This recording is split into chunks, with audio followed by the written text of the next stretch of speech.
Hey folks. All right. I was running. Sorry. Happy Thursday. Thank y'all for joining me. I have to grab my tea off the counter. Give me one sec. All right.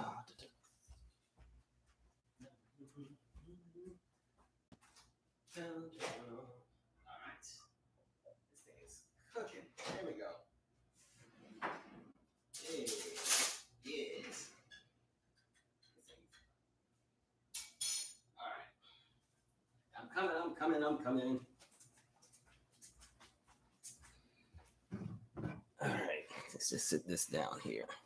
It's been a long day, y'all. I'm gonna move these headphones over here. Okay. All right, folks, how are we? Happy Thursday. Let me get in my shout outs and my hellos, and then we'll just get this whole thing cranking, shall we? All right. You guys can hear me, right? Sound is good? I'm sure it's good at this point. I do this every time. Y'all be like, yeah, we can hear you. All right. So we got a lot to catch up on. Sorry, I hate that I don't get to upload as frequently as I would like to, but until I meet a few deadlines for some stuff that is taking place outside of the YouTube world, it's just going to be like this for about the rest of February. So just bear with me. Man, there's so many things that have been taking place. And I'm like, dang, man, I can't wait to get to my channel and, go off about some stuff. And I just couldn't do it. So, man, I feel like I'm rushing now just trying to get here. But all right. What up, Miss Pam? Michael Rucker, Janet Bennett, Tatiana Ivan. Okay, this is your first one. Welcome. What up, Julian?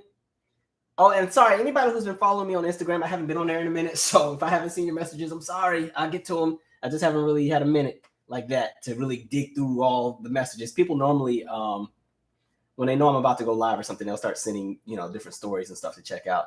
But I'm good. Hopefully you all had a really good Valentine's Day. By the way, shout out to my brother. He just had his birthday yesterday. So happy birthday, Marcus. Look, he's getting old. He was always trying to make fun of me for we're 7 years apart. I said, you getting up there. All right. I think he might even have a gray hair or two at this point. Look, I don't even have any grays. He done beat me at that one. Anyway. Yeah, so much to catch up on. So we're going to just jump right into it in a second. Let me start light and ease into the heavy stuff. All right. Let's see. Okay, so first order of business. People were asking me halftime, Rihanna. Well, for me over here, it's still F the NFL, but I still watch halftime on YouTube. Rihanna. The thing that's interesting, because I said this on the last live, she's not really my entertainer to kind of go to, and so when it comes to Rihanna, I guess if there's an expectation I have for her, it's more so that I just want to hear a lot of the songs that are really popular that, you like and love. And so I've never looked at her as the big visual spin on your head and do backflips performer. Never been that, right? And so I didn't have a lot of expectations going in, right? I think it's dope that the stage was nice, great stage, beautiful stage. And I thought it was kind of cool to announce the pregnancy and all. Overall, I just think it was a performance that was cool. It was cool. It was, to me, it wasn't great, but it wasn't terrible. I think she's getting a little bit of flack from a lot of critics who just want something to be mad about because they're like, oh, it was disgusting and it was outrageous. And I was like, actually, it was pretty toned down. It wasn't like she was out there busting it wide open for nobody. So I'm confused at where all the backlash was, because if we want to talk about like performances, there have been other ones that were a lot more intentional in regards to purposely trying to piss people off. And so, I thought it was okay. But like I said, I've never had this big, giant expectation for Rihanna as a live performer. And I've always said that, especially back in the day when I used to light her up. I'll give her some grace now because she's pregnant, so I'm going to be respectful. But yeah, I always said Rihanna, her performance style, folks always say, oh, well, her thing is like swag. It's just, you real cool, real swag. I'm like, okay, cool. So I've always just accepted that. And that's pretty much what she went up there and did. She do a little swag, and she's not going to give you like a boom cat. Boom cat is the more visual performance that dance. She might give you a boom, but you're not going to get the cat with it. Boom. That's it right there. Boom. And that stops. Then she go back to boom. Boom. And that's it. Ain't gonna be no cat. So you take them booms and you better enjoy it. I thought the folks were doing too much. So it is what it is. I love the set list though. She has a great collection of songs. Like I said, she just wasn't the kind of entertainer I have ever been crazy over as a live performer, but I like her catalog. And that's all I got. But it was interesting though, because I mean, folks were letting her have it on social media. I'm like, dang, y'all acting like it was terrible. I don't think it was terrible. It just was there. I think for me, the highlight was the stage moving up and down, up and down. So now, she moving up and down, boom, coming on back down, boom. I got a little nervous because I was looking to see if she had any kind of harness or something, but there wasn't no harness. I was like, all right, now don't y'all have this woman fall in front of however many hundreds of millions of people. But I guess if you're like one of her kids, that would be kind of cool to find out, like the whole world found out about you during a halftime show. That's kind of cool.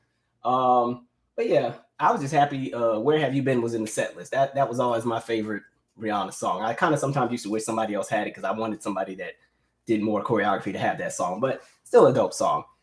Anyway, yeah, great stage, beautiful stage. I thought it was okay. I don't think it was super great, but I don't think it was terrible either. Folks were doing too much. Kudos to her though. Some folks were saying, well, why didn't she just wait till the next year to do halftime after she wasn't pregnant? And I'm like, y'all acting like she was about to do a whole lot more if she wasn't pregnant. It was still gonna be the same show. She might have had a little bit more pep in the step, but she was still gonna get her steps in. That, like a Rihanna concert she's gonna get her steps in on the stage, okay? And then you get a boom, and she get back to them steps, all right? But I enjoyed it. That was a fun set list to listen to. I like her. She has a lot of really great songs. You forget how many hits she has because she's just had so many. So anyway. Now to get to the foolery. Let's start with Whoopi. And y'all know there's some growth on this channel because if this was about 5, 6, or 7, maybe even 8 years ago, I would have had a totally different response. But you know what? Over time, you just grow up, so it's not even that deep. Look, they're gonna have Taylor Swift next year. They said there's too many of y'all starting to perform. It's getting a little too spicy for halftime, so it's gonna be Taylor Swift next year, and then they might have Adele the year after, and then I don't know. After Chris Stapleton did that national anthem, he might be there too soon. So, anyway, right to stage, beautiful stage. Let's start with Whoopi, shall we? Dang man, hold on, give me 1 second. This is what happened right now. Sorry, I'm like in 3 meetings at the same time. 1 second.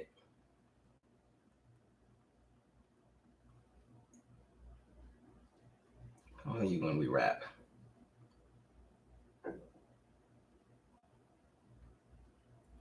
Sorry, guys. Sorry. That's what happens when you're doing and producing a whole movie. Your phone's always off the chain. Okay, so Whoopi Goldberg. Let us get into it. So Whoopi, if you know, is somebody, to me, in my opinion, I feel like sometimes she's on, sometimes she's off. Right now, she's very off. I'm a little disappointed. Like, what are you over there doing? Long story short, and I saw this on social media, so amen to the people who were posting this today. So on The View, they were having a conversation about reparations. And as we know, that has been a conversation that has been circulating, right, for a lot, pretty much the last few years. It's always been a conversation for decades, but in the last few years, thanks to a lot of different movements, a lot of conversations, a lot of discovery, a lot of people who have gone and done the research and crunched the numbers and pretty much tied everything into a space where people understand that things are structural and residual and generational and so on and so forth. Reparations has become a big conversation, even to the point where you're now seeing it in political discussions. And even when you have presidential debates, it's now sometimes a question that is asked on the stage. And so they were talking about reparations. And Whoopi pretty much decided she was going to be the say-all, be-all, and end-all of the conversation and pretty much say that Black folks already got their reparations. And to make it even funnier, not even funny to be actually, but to make it even more disturbing, she didn't even have the right phrasing right. She's like, oh no, Black folks already got their 20 acres and a mule. I said, that's announced. It's half of what we already didn't get, huh? All right.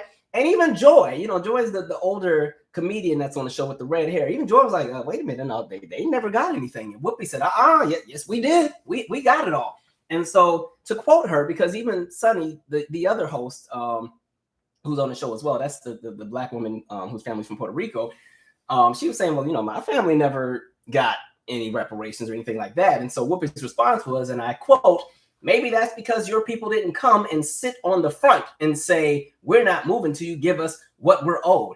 And then she went on a speech about how her family that's rooted in Florida pretty much went down there and they got reparations. And so she got it. And so her response is, all of America has it. So, or not all of America, but all of Black America got it already. And so, it is what it is. And we have to kind of move on kind of thing. And so the question for me is like, it's interesting because there's always somebody that wants to stand in the way every time. Now, I expect this out of people that are extremely far to the right, or, they tend to align with white nationalism, or all the, things are fine the way they are, move on, get over it, slavery was however many years ago. I expect that from that demographic. But I think when it's coming from your own collective, you just have to look a little sideways, right?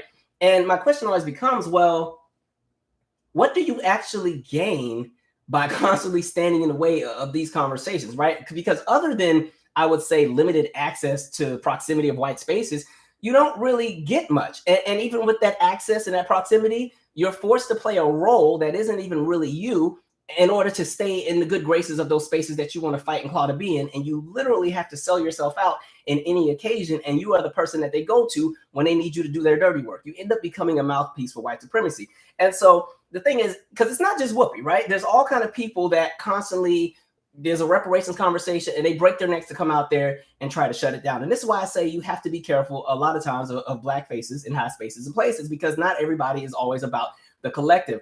The issue that I had is I feel like Whoopi's approach was very individualistic. Well, my family got it, so I mean, what y'all ain't do, you know what I mean? And so to me, I've always said Whoopi's been compromised since she got blacklisted anyway. If you remember early 2000s, she said some stuff about some Republicans and it didn't go well. She got blacklisted. She lost movie roles, TV roles, everything. Lost the Slim Fast endorsement. It was to the point where by the time she got to The View, she was working at a local radio station when Barbara Walters had reached out. I kind of talked about that in my So What Happened episode with Janet. And so with that being said, the thing with Whoopi that I've noticed is now when it comes to race, she's very skittish. She's never going to allow the table to be shaken. I feel like at this point, her role is to bring everything back to the middle, bring everything back to keep people comfortable. And I noticed it when Rosie O'Donnell had returned to The View, and they used to keep having these arguments about race. And the most interesting aspect was there was a conversation, because I want to say, I don't even remember which person had been shot and killed by police at this point, because it's just been so many, but it was somebody. And this is early when Rosie had just rejoined. And Rosie had went on there and said this line about what we're seeing is an attack on Black males in this country. Black youth, Black boys are a target of the police. And before Rosie could even finish, Whoopi shut that down. Oh, we're not doing that. Oh no, it's everybody. It's a conversation of we have to, make sure that everybody, it was one of those we are the world, all lives matter kind of approaches. And then that wasn't the only time. There were other arguments where they kept going back and forth.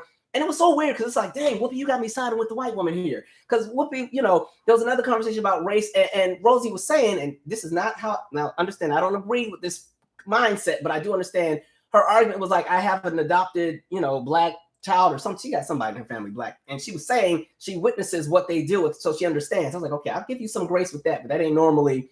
Some people also use that same argument as kryptonite to any argument that they can still have anti-Black views. But anyway, she's saying like, I have, these people in my family, I witnessed what they're going through. And Whoopi's response is, well, you're a white woman telling me what racism is. And the problem was Whoopi's idea of racism was kind of the textbook racism that you were taught in school about the fire hoses and, the N-words and the cross burning on your yard. And then that's racism. That's the only way that she tends to see it. Then I also saw when Laverne Cox was on there. That's the actress that was in Orange is the New Black. And there was a conversation. I want to say this might have been Baltimore or Ferguson, I can't remember. But, when people were doing the protests and the uprisings, of course, people are blocking the freeways and stuff. And Laverne Cox has said this line about, well, when there's revolution, sometimes people are going to be inconvenienced. And Whoopi shut that down to, no, because back in my day, we marched on the sidewalks. It's like, dang, Whoopi, you are. Come on, Whoop.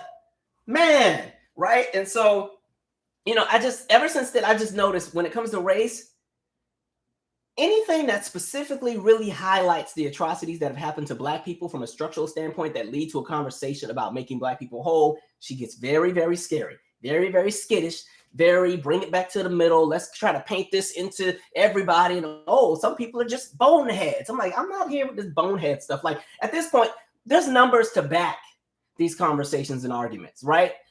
In addition to just the books and the documentaries, there's also people who literally are still alive who come from the lineage that can share the stories of how their families lost this or lost that. And it just goes on and on and on. And so I was so disappointed when she did the whole line about, well, my family got mine, yours didn't. And then her story doesn't even align. Also, shout out to, I forgot. I just saw their channel. What is the name of this channel?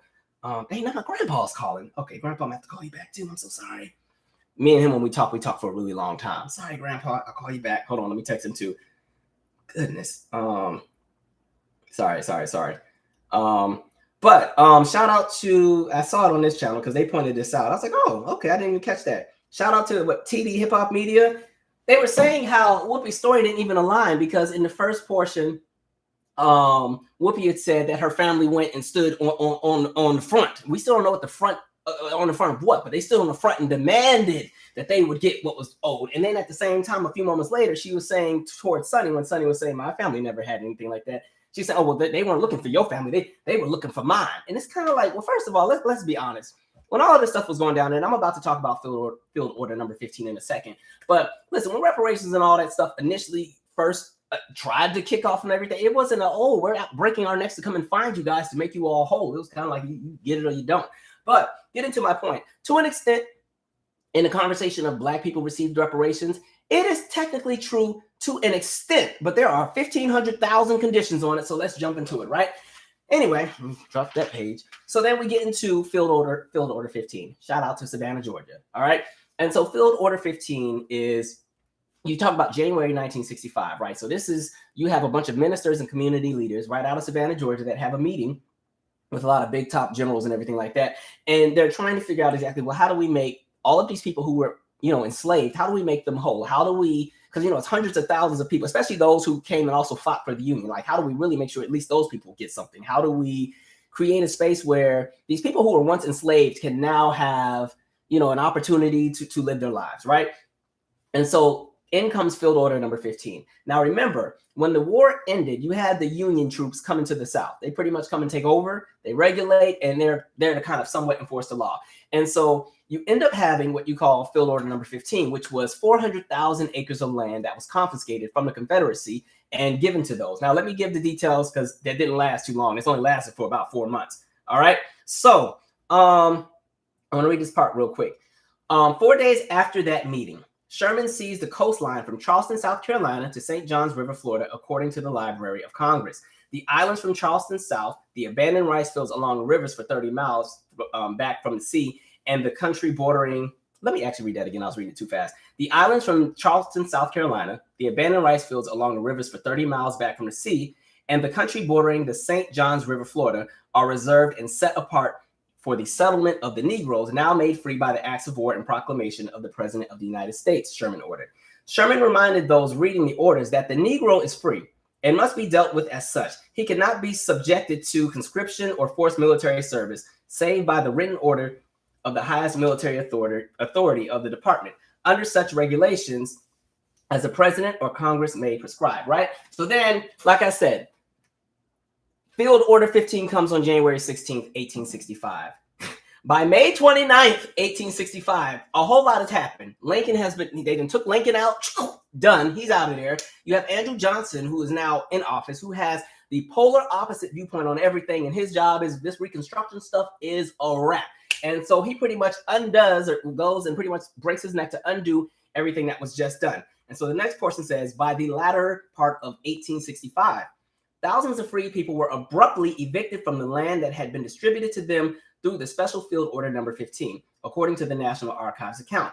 With the exception of a small number who had legal land titles, freed people were removed from the land as a result of the President Johnson Restoration Program. Thousands of Black people left without land and were eventually forced into sharecropping. Whoopi.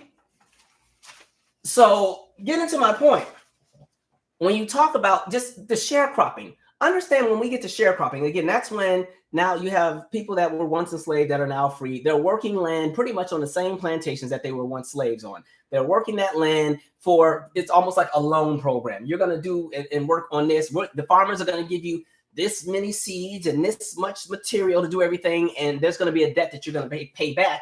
And it's going to be paid back by the amount of crops that you're able to produce. but there's going to be interest on that. So it's almost kind of like, this is a very whimsical approach, so please don't take this literally, but it's almost kind of like the same way the approach is with a loan or a student loan, where people will take out a loan, and if the interest is really high, there's a certain minimum you have to pay. So if the minimum does not counterbalance the interest, you're going to never pay it off, because you're constantly going to be caught up. That's how people get caught up in like credit card debt, school debt. Almost the same thing with sharecropping, but a little bit more evil, a little bit more toxic, and set up in a place where people would be locked and stuck in this for years and years and years. And also understand, when you did not make the revenue threshold that you're supposed to make, it puts you even further into debt. And now you have to come up with an even bigger harvest in that next season, but you're still given the same amount of supplies to do it with. So if you request more supplies to possibly make this larger harvest, now you're even in more debt. And so you just get locked into it, and it's chaotic, right?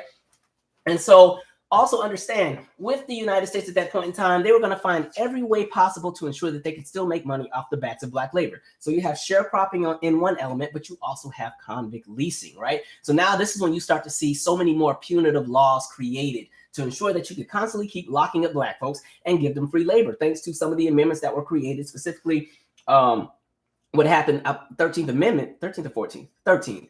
13th Amendment, it pretty much created a space where, slavery is outlawed unless you are incarcerated by the state or the federal government. And now you can go and work the chain gang, right? You can go work on the railroad. You can go and work in the field and all these different things. And so at this point, you see the influx of so many punitive laws specifically aimed and created to target Black individuals. That way they can lock them up. And as soon as you're locked up, you're going to be put into one of these fields and get put to work. And the thing about convict leasing is, it was actually something even more deadly than slavery, because with slavery, people who own folks did not necessarily want to beat and kill their slaves all the time, because they needed to get the stuff done. They needed the work to be done. They needed to have the harvest. They needed to have the crops. They needed to have things built. They needed the buildings constructed. They needed all of that. So they couldn't just keep constantly beating and stepping on everybody all the time, or they would never be in a space where they could have produce and a big product, unless they were somebody that were filthy rich. However, when it came to convict leasing, if a prison inmate died, okay, we'll just arrest the next person and bring them right on out there, right?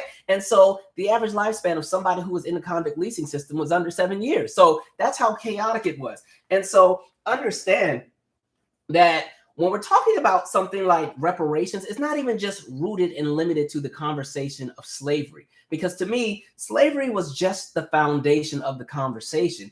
The conversation to me, and this is just my opinion, when it comes to reparations, in order to make a group of people whole, you have to make them whole for everything. Slavery was just the foundation. I would look at this like, okay, here's my analogy. Look at this like when you cut the grass, right? If we were to paint a symbolic picture of slavery and its end results, imagine cutting a lawn. Your lawnmower is the slavery.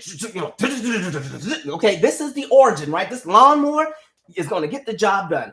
All the blades of grass that constantly get cut are the outcome of the lawnmower existing. And so when you're talking about those outcomes, right, those outcomes would be the sharecropping or the convict leasing or the prison industrial complex or housing discrimination or the discrimination that took place within jobs or the facts that unions would be created to specifically keep Black folks out. And the reason why I'm mentioning all of these is because once slavery ended, it created a space where Black Americans were considered second-class citizens. And in order to ensure that Black Americans would stay second-class citizens, you had systems and programs in place to keep that. So that would be all the things that I just mentioned. Plus, again, discrimination in healthcare, lapses when it came to opportunities for education, what we saw with the freeway systems and how they destroyed a bunch of neighborhoods, the conversations of eminent domain and how so many people lost their land, in order for there to be shopping centers and malls and everything else like that, the conversations of police brutality, forced sterilizations. We can talk about the state of North Carolina, where you literally had 16 and 17-year-old girls getting pretty much hysterectomies and getting all of their body parts taken out because they had a child out of wedlock.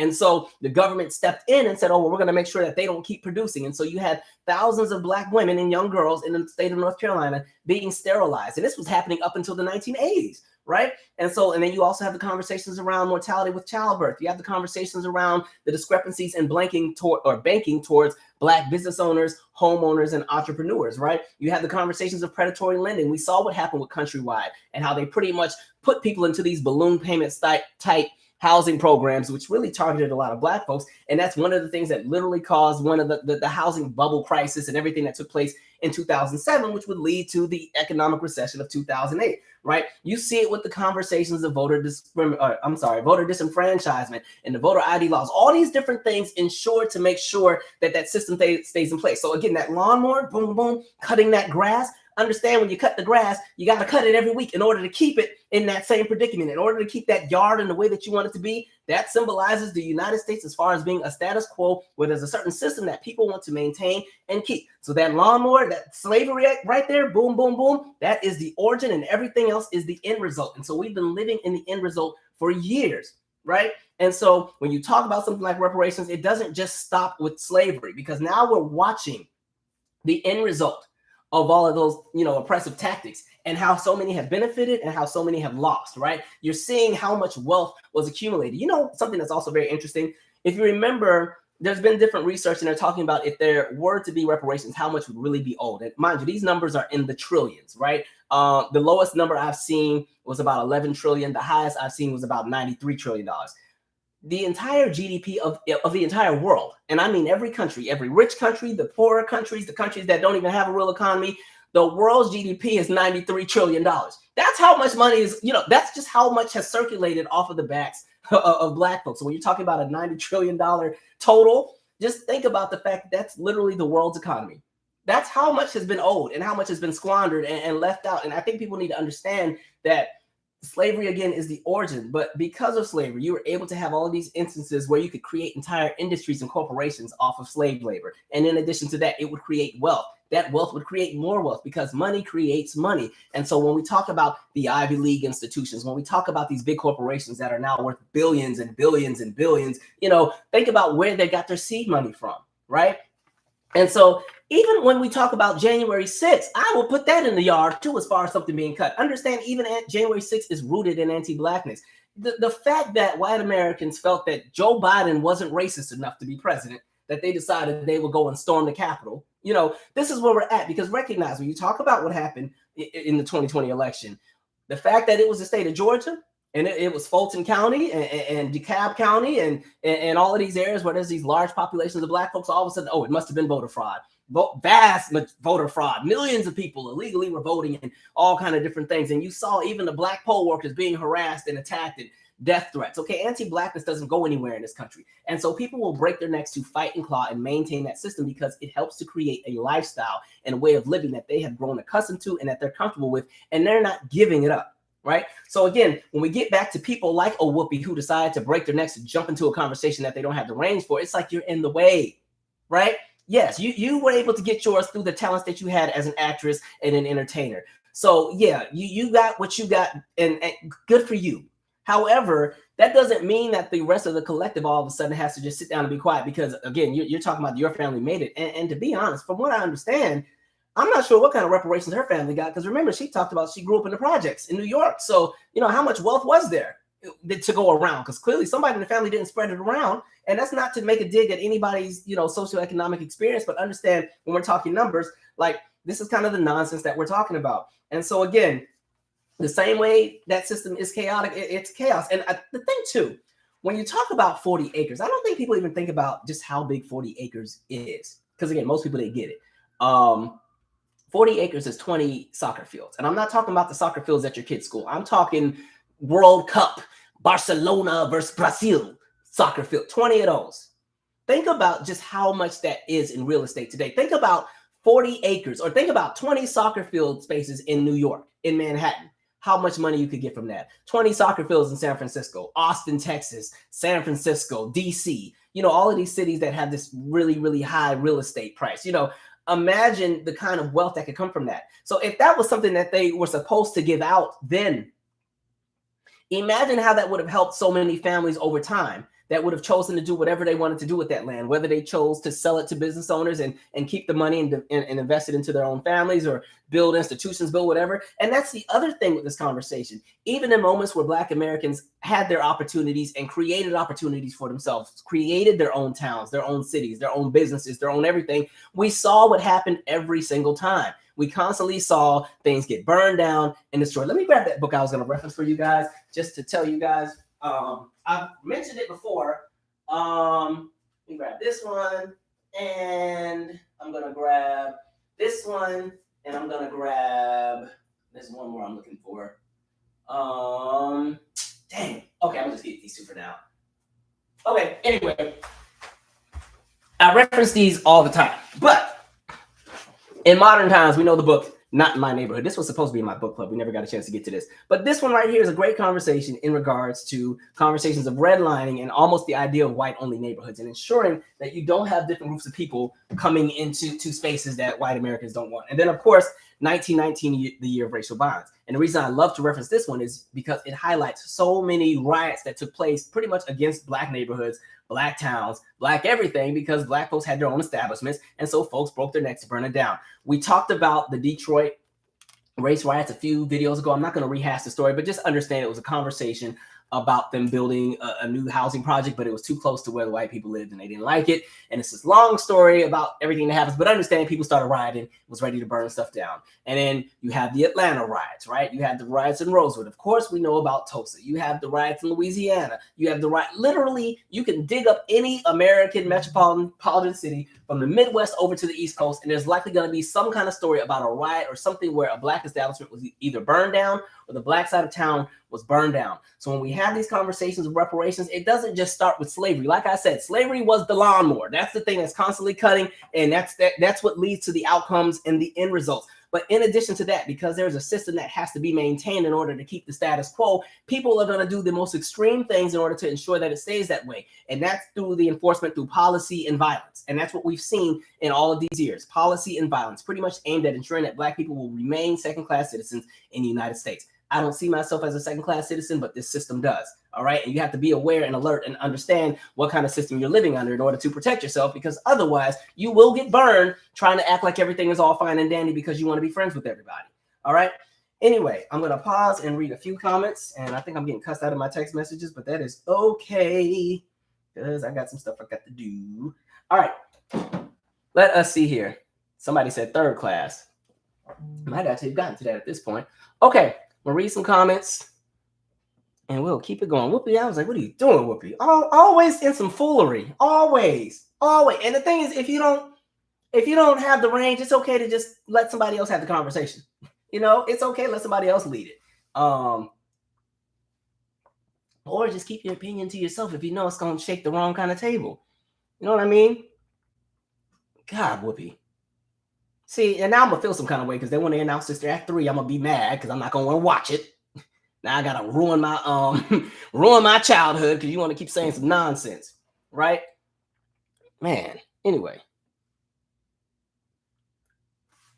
Hey, Bibby said, tired of people playing down issues in order to make them right, in order to make their target audience feel comfortable. How about if you can be honest about history and don't say anything? That's my thing. I feel like when you can just be transparent and upfront from the jump, I honestly feel that people have more of a respect for what you do. Even with this channel, at this point, people tend to know what I'm probably going to talk about and how I'm going to talk about it. You know, I'm very upfront in regards to race. We don't need to sugarcoat anything because it's life, you know? And so race, politics, history, all that kind of stuff, I'm pretty upfront. So I don't have to walk on eggshells to talk about anything because people already know what they're going to get. Even the people who don't like my content or don't like me or disagree with everything that I'm saying, they don't even have to be surprised by clicking on my video because they know what they're going to get. So they already choose to just not watch, as opposed to folks who want to play the middle in every conversation, or, oh, well, let me play devil's advocate. And, you know, they do all these different things. And so they're so compromised that they never have a stern opinion on anything. And they bend whatever way the wind blows, right? And so they become people that are pretty much problematic because they're in the way.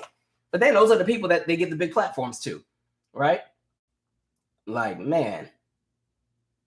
Ooh, Whoopi.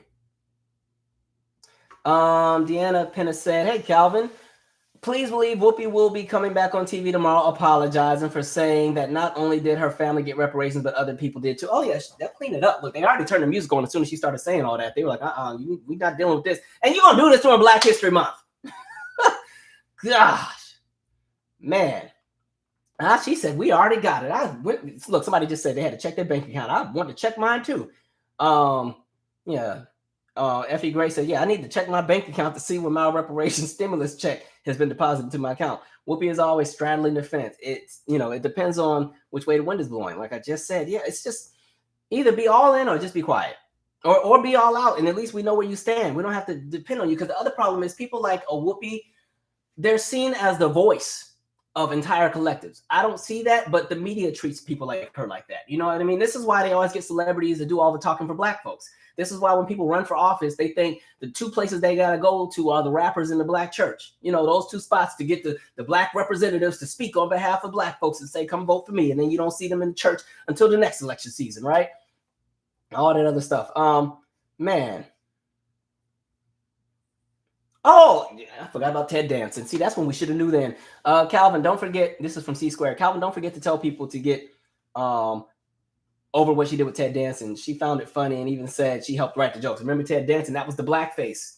And she's sitting right there laughing. And see, the danger with that was from that era where everybody still thought we were now post-racial. So people were like, yeah, we can laugh about it now because we've come so far. And I said, well, where have we come from? Because it looks like we went right back to it. And then we stirred the pot even more and reset the fire. So what did we come from? Again, playing into that nonsense. So it's interesting because in some moments, like I said, she could be really on it. And in other moments, you're like, what? What? Huh. Mess of a half. Casey Johnson said, because she never wants to be broke again. And it goes back to what I said. When she got blacklisted, I knew right then she's never going to be in your corner. Even, and this is almost unrelated, even when Monique went on there to talk about the blacklisting and everything she had, and before Monique could even really get into the ills of Hollywood, Whoopi shut that down too. We ain't doing that on here. No. We're going to shut that down. It's like, man, y'all be so scary. Scared of everything.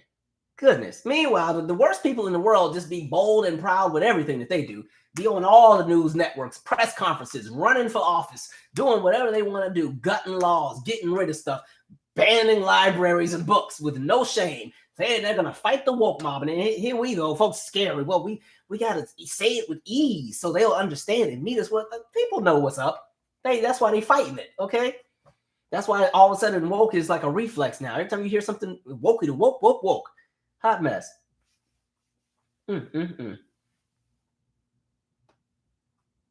Anyway, I'm going to keep scrolling. Y'all are going in on here. Slavery by Another Name is another book. That's a good reference, Sonia. Marlon, thank you. I don't see the message you wrote. Where's that at? Okay. Whoopi talked about how her family got land in Florida on African American Lives, season 1. My family also got land in Mississippi. Please remember that black people are not a monolith. Every family is different. But even with that, as far as black families getting that, that's still a segment of the population. So you have 4 million people who are enslaved, and you got a few thousand people who did get something. Yes, but does that mean that everybody else all of a sudden was made whole? No, because you had a few families get what was theirs, but like we went into the article, you saw a lot of people lose everything. It almost kind of goes into the conversations when we talk about the origins of everybody's lineage. And you're going to have Black Americans who have some lineage to the Native Americans, because not by blood, but by law. And through, some folks were enslaved by some Native American tribes and were seen as being a part of Cherokee Nation, so on and so forth. And then you have some who actually do have somewhat of a blood connection to Native Americans in the United States. And then again, it gets even deeper. You have people who have a lineage both here and in the Caribbean, or both here and over on the continent, all these different experiences. And so even if Whoopi got hers, that's fine, but you can't speak for everybody else. So if Whoopi wants to say that she got hers, cool, enjoy, I'm happy for y'all. However, Whoopi doesn't represent everybody else. And Whoopi would be the exception and the anomaly to what was given. And I also still don't buy the idea of they went to the front and demanded that they got something. Not in the South back then. I don't see that happening, but I won't fight her experience. But yeah, I just understand when it comes to something like a reparations, that has to be something that is systemically,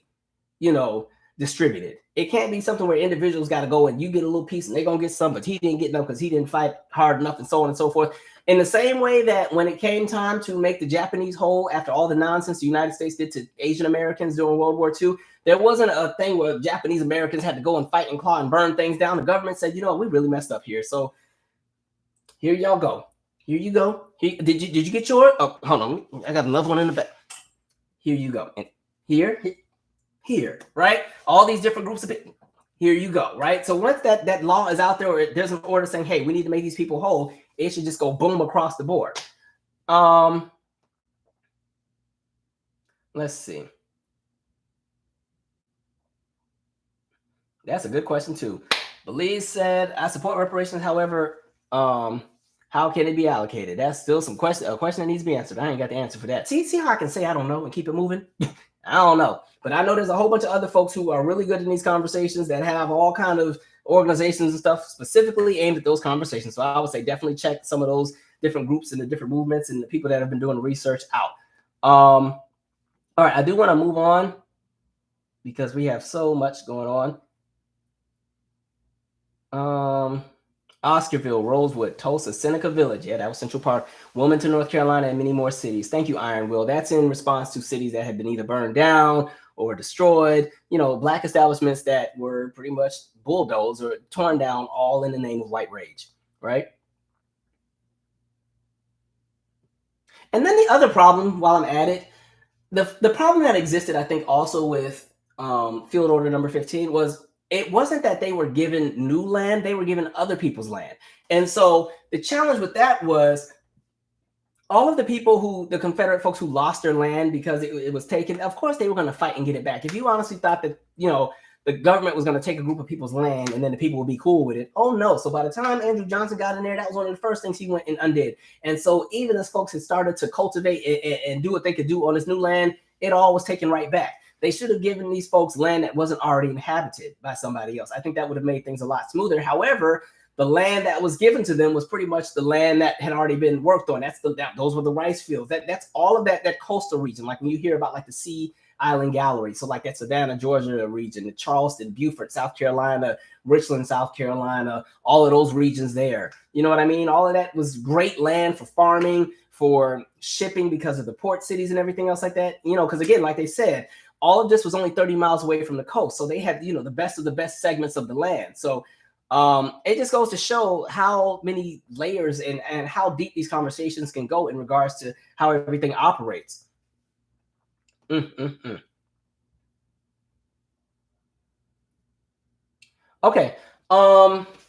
Boom. All right, I'm going to shift gears. I'm going to go very, very left field on you guys. Just to switch it here. I did want to say this because I didn't get a chance. Y'all know I'm such a science dork. I love any kind of conversation around seismic activity. But one of the weirdest things I saw, so we've seen that they had the really, really bad earthquake in Turkey and Syria, right? It's really, really bad.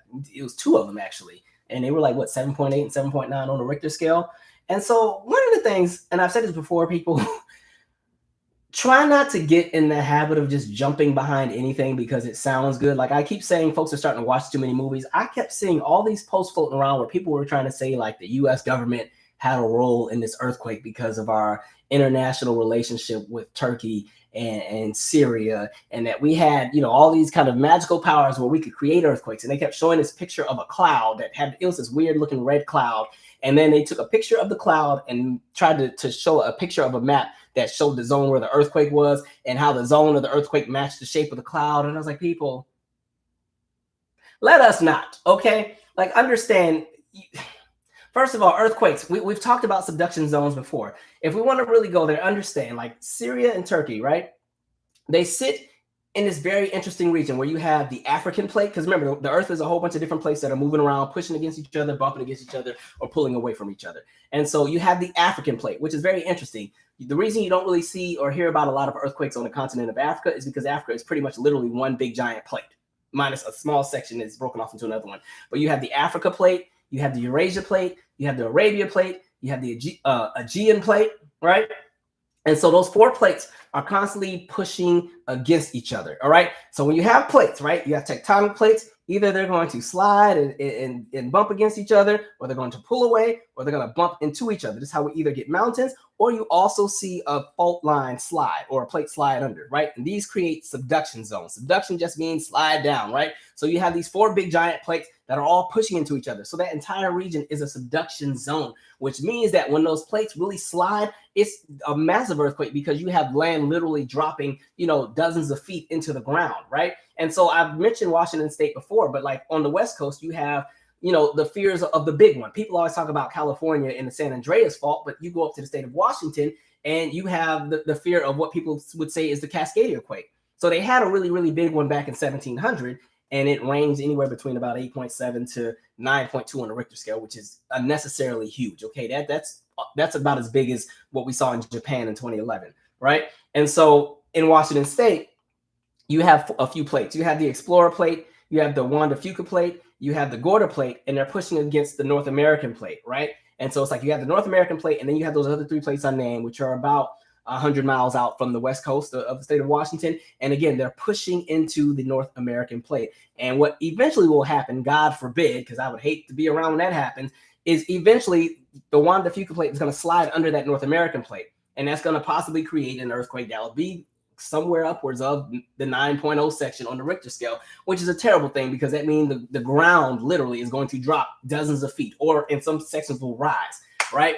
That is going to be a disaster. I pray that never happens because that's also going to lead to additional seismic activity. So then you also have a state that is surrounded by tons and tons of volcanic activity. You have Mount Rainier, you have Mount St. Helens, you have Mount Baker, you have Mount Adams, you have Olympic Peak, and there's another mountain over there, and all of them are active. So it would be heavily likely that in the event that would take place, those volcanoes would probably also erupt, which would then lead to a few things. When you have the Lahar, all of those big mountains like a Mount Rainier, which is about 14,000 feet, has glaciers on it. Mount St. Helens it's a little bit lower. It has a little glacier or two. Most of them are gone because of the eruption. But then you have Mount Adams, you have Mount Baker, you have all these places that have glaciers. When those volcanoes erupt, all of that ice melts and turns into water and rushes down the mountain. And now you have a Lahar. Lahars are big bodies of water that go in and pretty much just flood the area and push everything out of the way. In addition to that, then you also have the pyroclastic flow. The pyroclastic flow, because these are not going to be shield volcanoes. Shield volcanoes are the ones that you see that just have the lava that shoot out. So like a Mount Kilauea in Hawaii is kind of like a shield volcano. Just, these cute eruptions where the lava comes out and flows and it stays in the area. But instead you have I think all these mountains in Washington are, I think, stratovolcanoes and everything, or a composite, right? And so they shoot out the big clouds of ash, right? And so when ash shoots out, if you saw what happened with Mount St. Helens, because it shot out of the side of the mountain, it created a pyroclastic flow. That's all of the ashes, all the smoke going at like 200 miles an hour straight down the hill, and it destroys everything in sight, takes out all the trees, burns people alive, all that kind of stuff. So then you have that taking place, in addition to the ash that would be there and choke everybody out that has asthma.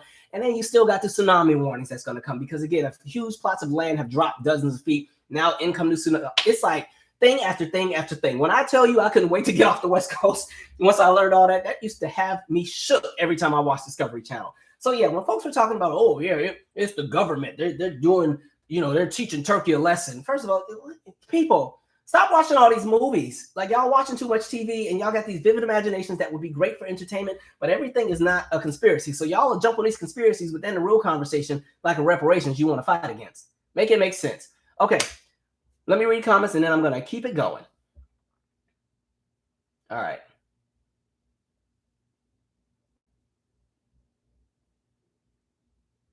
Poison Ivy said, I don't know why people think they need, or why they think the devil needs an advocate and why they volunteer as a tribute. I don't get that either. Like, why, if there's a conversation and it's healthy, why do you got to come in here and try to shake the table and then be wrong? Be loud and wrong. Just be out here saying anything. I'm going to play devil's advocate. For what? Why? Man.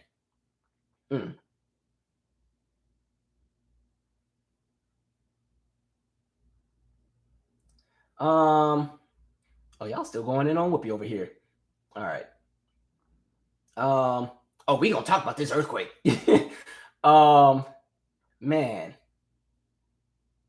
Ms. Noodle said up to this point, nearly 40,000 people have died.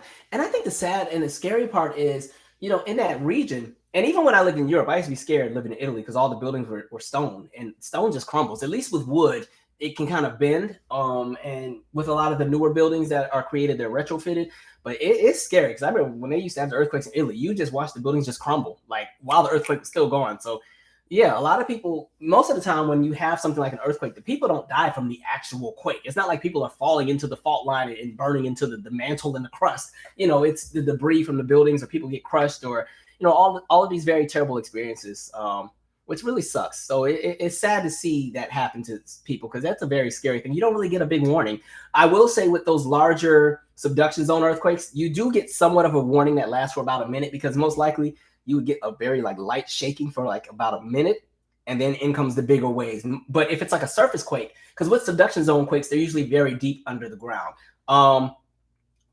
If there's a surface quake, I'm trying to think of an example. So like when I was in 7th grade, we had a 6.8 earthquake in middle school, but the earthquake took place 40 miles under the ground. So it was so deep under the ground that we still felt it, but it wasn't as terrible as it could have been had it been, 2 or 3 miles under the ground. That would have been a whole lot worse. Everything would have been flattened. But instead, it was kind of like we had an earthquake and just went on with our lives. There were some people who had homes that were damaged, and I think one person died from a heart attack. But other than that, it wasn't as bad as it could have been. If you compare it to something like the Northridge quake back in 94, where that was a quake that was a bit more surface level, but it was actually a smaller quake than the one I was in, but because it was more surface level, it did a bunch of damage. So, I'm such a dork. I can talk this kind of stuff all day, but yeah, I'm gonna keep it moving. Harmony AE Calvin that's so good. I need to add that one. Have you heard about the Mississippi bill passed to allow state officials to vote in judges and prosecutors over the voters? House passed it. That and the conversation about them having almost like 2 separate police forces, specifically for like Jackson. Like, understand, you're seeing a lot of foolery happen in all of these places. And like I've been saying for the last few years, the lunatics that are getting into these office positions, they are working to cement the things that they want to do in order to ensure that there's a status quo that stays there. This is why, like I've said before, I don't think voting fixes and solves everything, but it does work as a buffer to kind of build some leverage and protect you from some of the nonsense by stopping these kind of lunatic folks from just doing whatever they want to do. That's why I'm really like, these local elections are so important as far as these smaller positions, because sometimes once you get certain folks into positions of power, they can go and recreate the law and change things and make positions no longer, electable and make them more so appointed. So once you get the right person in there, they can just appoint all of their people to get into these roles and everything and lock it all in. We saw that after 2020 with the election and how all these different states wanted to start changing their rules in regards to voting. And we're going to get rid of this position and get rid of that position. And it will be appointed and mandated by this special new, agency or this team and committee we've created. There's a lot of nonsense going on. So please pay attention to your local politics. You have got to know, depending on what area you live in, if you live in a county, you need to know who your county supervisor is.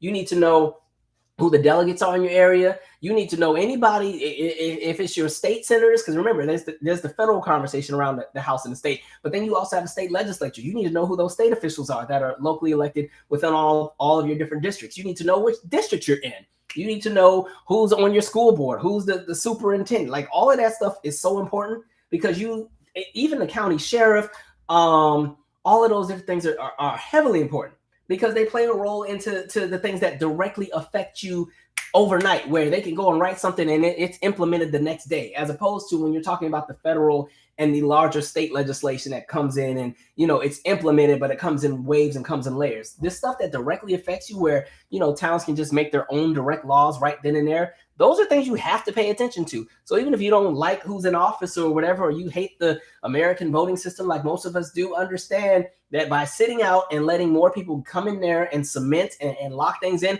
it's only going to get crazier, right? Because to me, I look at how compromised even the Department of Justice is. Look at how much so many folks have been able to get away with after January 6th, right? I have never seen so much investigation, and we're going to investigate this, and we're opening a new probe and a new this and a new that, and ain't nobody of importance getting charged. The only people going to jail right now are the people stupid enough to climb the Capitol gates and fences and piss in the hallway of the Capitol.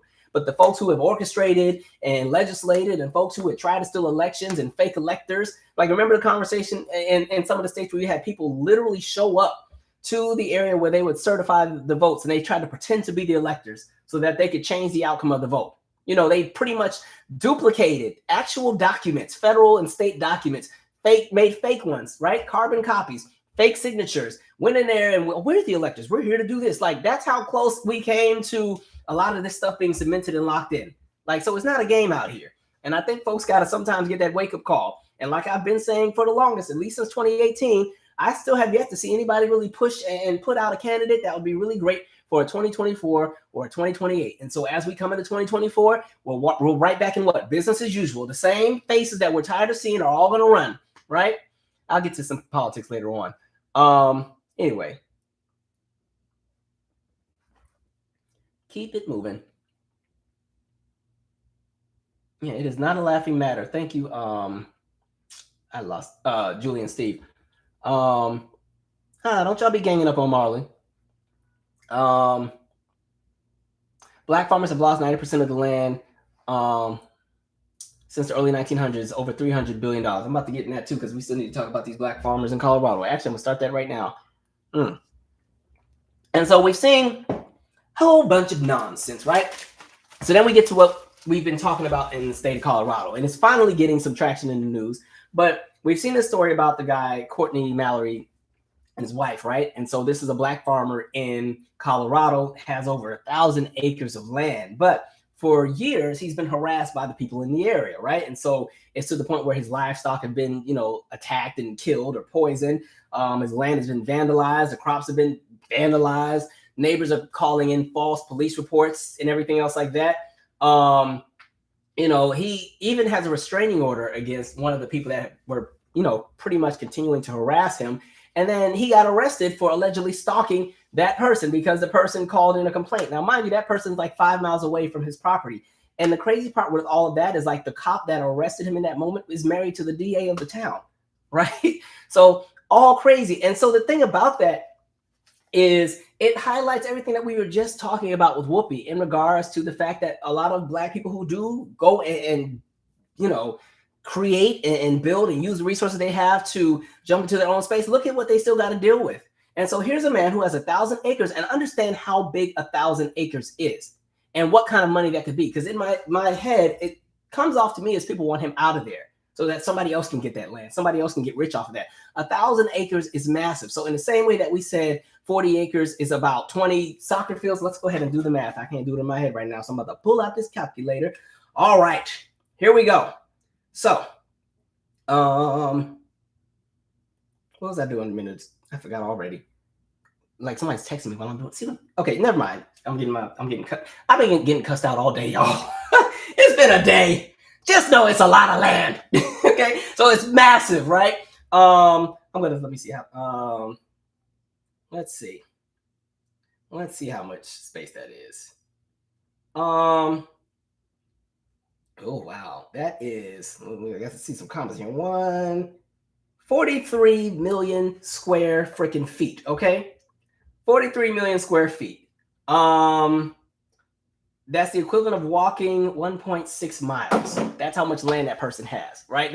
That's literally some entire downtown areas of a city and then some. That's how much land he has. But understand the amount of money that could come and be generated from the wealth that would be built from that land. And so going back to my point, we've seen situations where, again, black farmers have always been targets of land grabs. So I want to read another section here. I'm going to read a few different bits here, so stick with me. Owners of small farms everywhere, black and white alike, have long been buffered by larger economic forces. But what happened to black landowners in the South, and particularly in the Delta and Distinct, which is interesting because this is Colorado we're talking about, and was propelled not only by economic change, but also by white racism and local white power. A war waged by deed of title has dispossessed 98% of black agricultural landowners in America. 98%. That's pretty much everybody. That's everybody, minus a few anomalies. They have lost 12 million acres over the past century, but even that statement falsely cosigns the losses to long ago history. In fact, the losses mostly occurred within living memory from the 1950s onward. Today, except for a handful of farmers like the Scotts who have been able to keep or get back some of their land, black people in its most productive corner of the Deep South own almost nothing of the boundary under their feet. Now, remember, we did have the conversation about heirs land and everything like that. I'm not going to do it tonight because we've done it a lot. But recognize there were so many different ordinances and covenants and laws that were in place to ensure that, all of this land that black people had accumulated. And this is not the land that was given by the federal government through reparations like Whoopi was trying to talk about. This is land that black people actually bought. This is land that black people owned and kept in the family. And over time, it eventually all got snatched up. Chaotic, right? Next portion. Land has always been the main battleground of racial conflict in Mississippi. During Reconstruction, fierce resistance from the planters who had dominated antebellum society effectively killed any promise of land or protection from the Freedmen's Bureau, forcing masses of black laborers back into de facto bondage, sharecropping. But the sheer size of the black population, black people were the majority of Mississippi until the 1930s, meant that thousands were able to secure tenuous footholds as landowners between emancipation and the Great Depression. Driven by what W.E.B. Du Bois called land hunger among freedmen during Reconstruction, 2 generations of Black workers squirreled away money and went after every available plot that they could, no matter how marginal or hopeless. Some found sympathetic white landowners who would sell to them. Some squatted on unused land or acquired the few homesteads available to Black people. Let me see. The foothold was never secure. From the beginning, even the most enterprising Black landowners found themselves fighting a war of attrition, often fraught with legal obstacles that made passing title to future generations difficult. Heirs land, what we talked about when we talked about the Gullah Geechee in the Carolinas and in Georgia, and how they received heirs land, or their land was heirs land, as the matriarchs would pass on and pass it to the next generation. That land is considered heirs land, and with it being heirs land, it exists as is. It's not eligible for USDA benefits, which was also the same with a lot of these farms, which meant that not being able to be eligible for any USDA benefits means no additional support when it comes to equipment and merchandise. So the same farmer that has this 1,000 acres of land, imagine trying to farm 1,000 acres with just your bare hands. You don't have any equipment. I don't know if that's his experience, but that's the reference that I'm making to this. And also understand that with that, you also don't benefit from any federal support. So if a hurricane or a tornado comes and tears up everything, you don't get FEMA support because, again, heirs land is land that's not technically recognized by the state because the paper trail isn't concise enough for the state to recognize as land, right? So it can only exist as is. You cannot open a new business on it. It just has to exist as is, right? Which is why a lot of times on this land, you'll see people, they'll have a trailer, because at least a trailer you can drive onto the property as opposed to trying to have new construction and go through a million loopholes to get permits to build, all right? And then in some of these spaces, a lot of times the state or the city will not even allow water access, meaning, no, we're not going to expand pipes to this land for you to have water because it didn't have it beforehand, so you're not getting it now. That's America, right? Where was I at? Okay, so even the most enterprising Black landowners found themselves fighting a war of attrition, often fought with legal obstacles that made passing titles to future generations difficult. One of the few Black Democratic politicians in the Delta during Reconstruction, most Black populations at the time were Republicans, was born enslaved and managed to buy a 200-acre farm from his former overseer. As the historian John C. Willis had documented in his 2000 book, Forgotten Time, but like many farmers who often have to borrow against expected harvest to pay for equipment, supplies, and the rent or mortgage of their land, sharecropping, Lucas depended on credit extended by powerful lenders. In this case, credit depended specifically on white patronage given in exchange for his help voting out the Reconstruction government, a mess. After which his patrons abandoned him, he was left with only 20 acres. Play silly games, win silly prizes. Let me fast forward to some modern times. Here we go. Joe Brooks, the former president of the Emergency Land Fund, a group founded in 1972 to fight the problem of disposition, has estimated something on the order of 6 million acres was lost by Black farmers between 1950 and 1969. That's an average of 820 acres a day, an area the size of New York's Central Park, right? Black-owned cotton farms in the South almost completely disappeared, diminishing from 87,000 to just over 3,000 in the 1960s alone. So in 10 years, you watch literally the entire collection of these farms, 87,000 all disappear and drop down to 3,000. Chaos. According to the Census of Agriculture, the racial disparity in farm acreage increased in Mississippi from 1950 to 1964, when Black farmers lost almost 800,000 acres of land. An analysis for the Atlantic by the research team that included Diana Francis at the University of Massachusetts and Derek Hamilton at Ohio State translates that this land loss led into a financial loss, including both property and income, of 3.7 to 6.6 billion in today's dollars.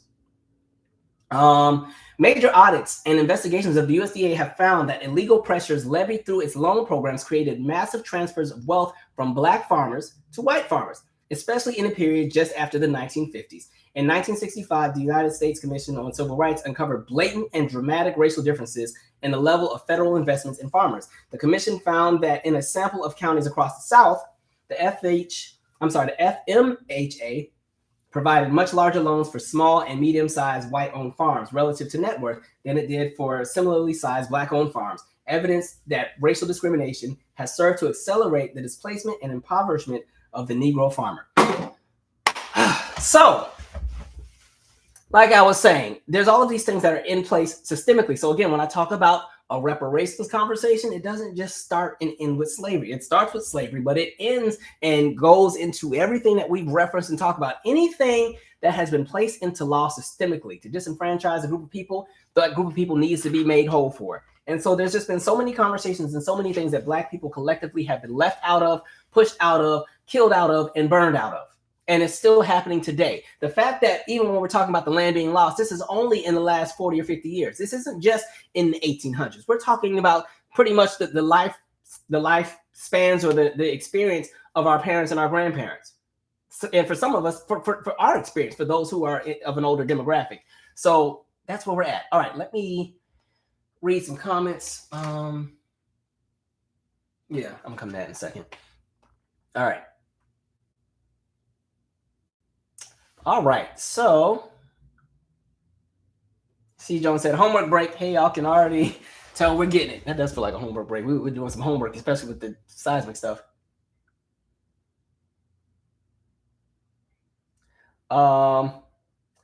That's a good point. Nays told earthquakes literally happen every single day. Like they happen all day, every day, but most of them we don't feel because they're so small. They're micro quakes, right? You don't really start feeling them until they start getting into the 2 and 3 magnitude scales. But even those ones are like the little tiny quick tremors. But you get into those big 7, 8, 9 quakes. Those are the quakes that last for minutes instead of seconds. It just keeps going. Goodness. All right.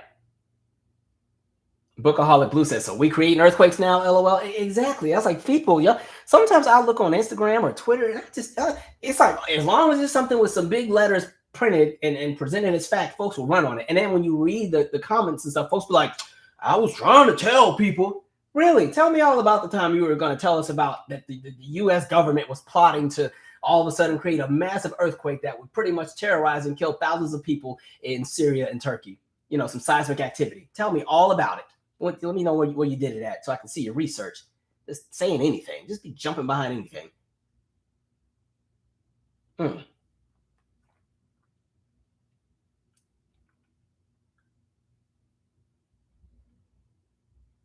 Alan said, yep, up here in Washington, we are also surrounded by 3 volcanoes. Yep.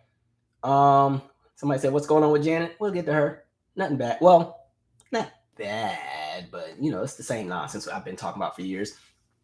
Zena said, you live in Italy. How many languages do you speak? Let me tell you, I was a spoiled American brat while I was there, so I only can speak English. I can't even count in Italian anymore.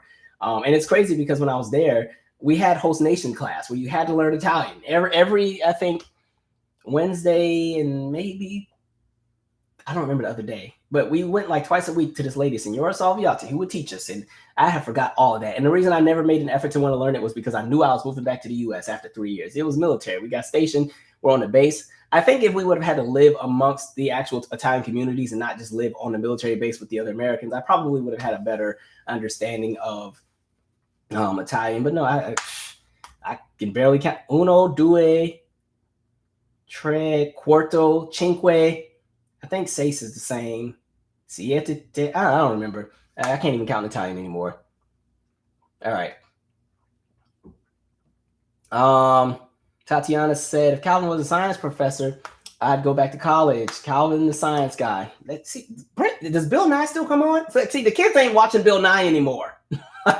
Man. All right. Bill Nye, the science guy. Bill Nye, the science guy. Bill. Okay. All right, let's keep it moving.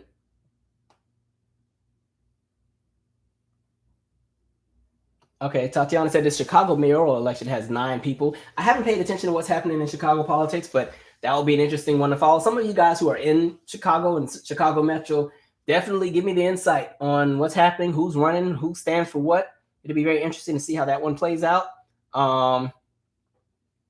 Let's see. Oh, I'm going to talk about DeSantis too, of course. All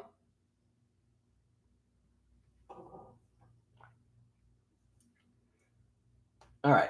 I'm going to keep going because we got a few more topics to cover, and we've already hit about an hour. Thank you, little I3D. Okay, let's keep it moving. Let me put my cup down. Oh, this idiot. All right, Thomas Massie. I'm going to make this one quick. So Thomas Massie is another politician who has decided that he wants to pretty much gut the Department of Education and get rid of it, right? He said that crap's got to go, right? He wants to get rid of the Department of Education, and how he's presented it is he's presented it as this way to indoctrinate children. And please understand, don't fall for the foolery. All of this is rooted in the same nonsense that we've been getting from DeSantis, right? And so the thing that I would say is, one, there's a lot of money to be made in education, and that's why there's such a drive to privatize it. Understand, we have 49.7 million school-aged children in this country, and if people can privatize education on a national scale, there's lots of money to be made. And that's one of the main reasons why all of a sudden education is terrible. Now, don't get me wrong. Y'all know I have my smoke for the curriculums, and I definitely think there needs to be a restructure of the American education system. But this guy's reasoning of getting rid of the Department of Education is not about the quality of the education of the children. That's all pretty much a big giant grab for money.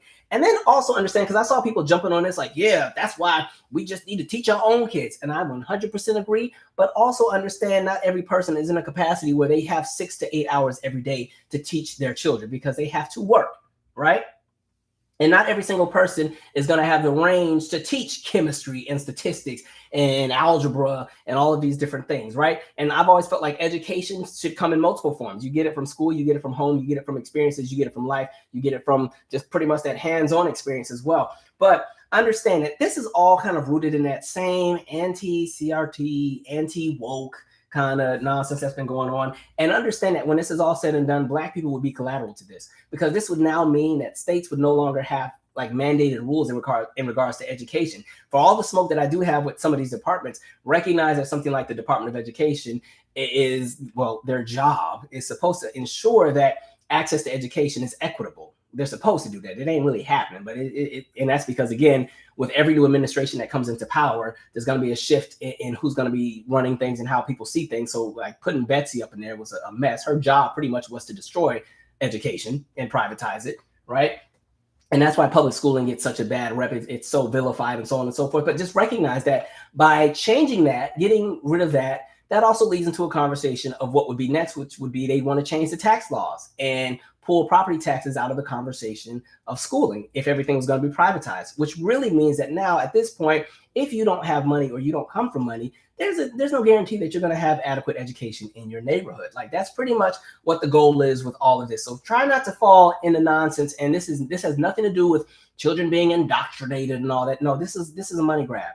In the same way, we talked about the post office before and the mailing system before the election, how, even with the joy and his nonsense, there's also still even a conversation to privatize the mailing system because there's money to be made. Think about it. Everybody in the United States gets mail, mail for 330 million people. To privatize that, like they see the kind of money that's being made from an Amazon or a UPS or a FedEx or what's the other one, DHS. And so, investors and everything think, it's a great thing to get something like this. And so you get people into these big giant positions that have enough influence and power to change things. They will strip and gut everything.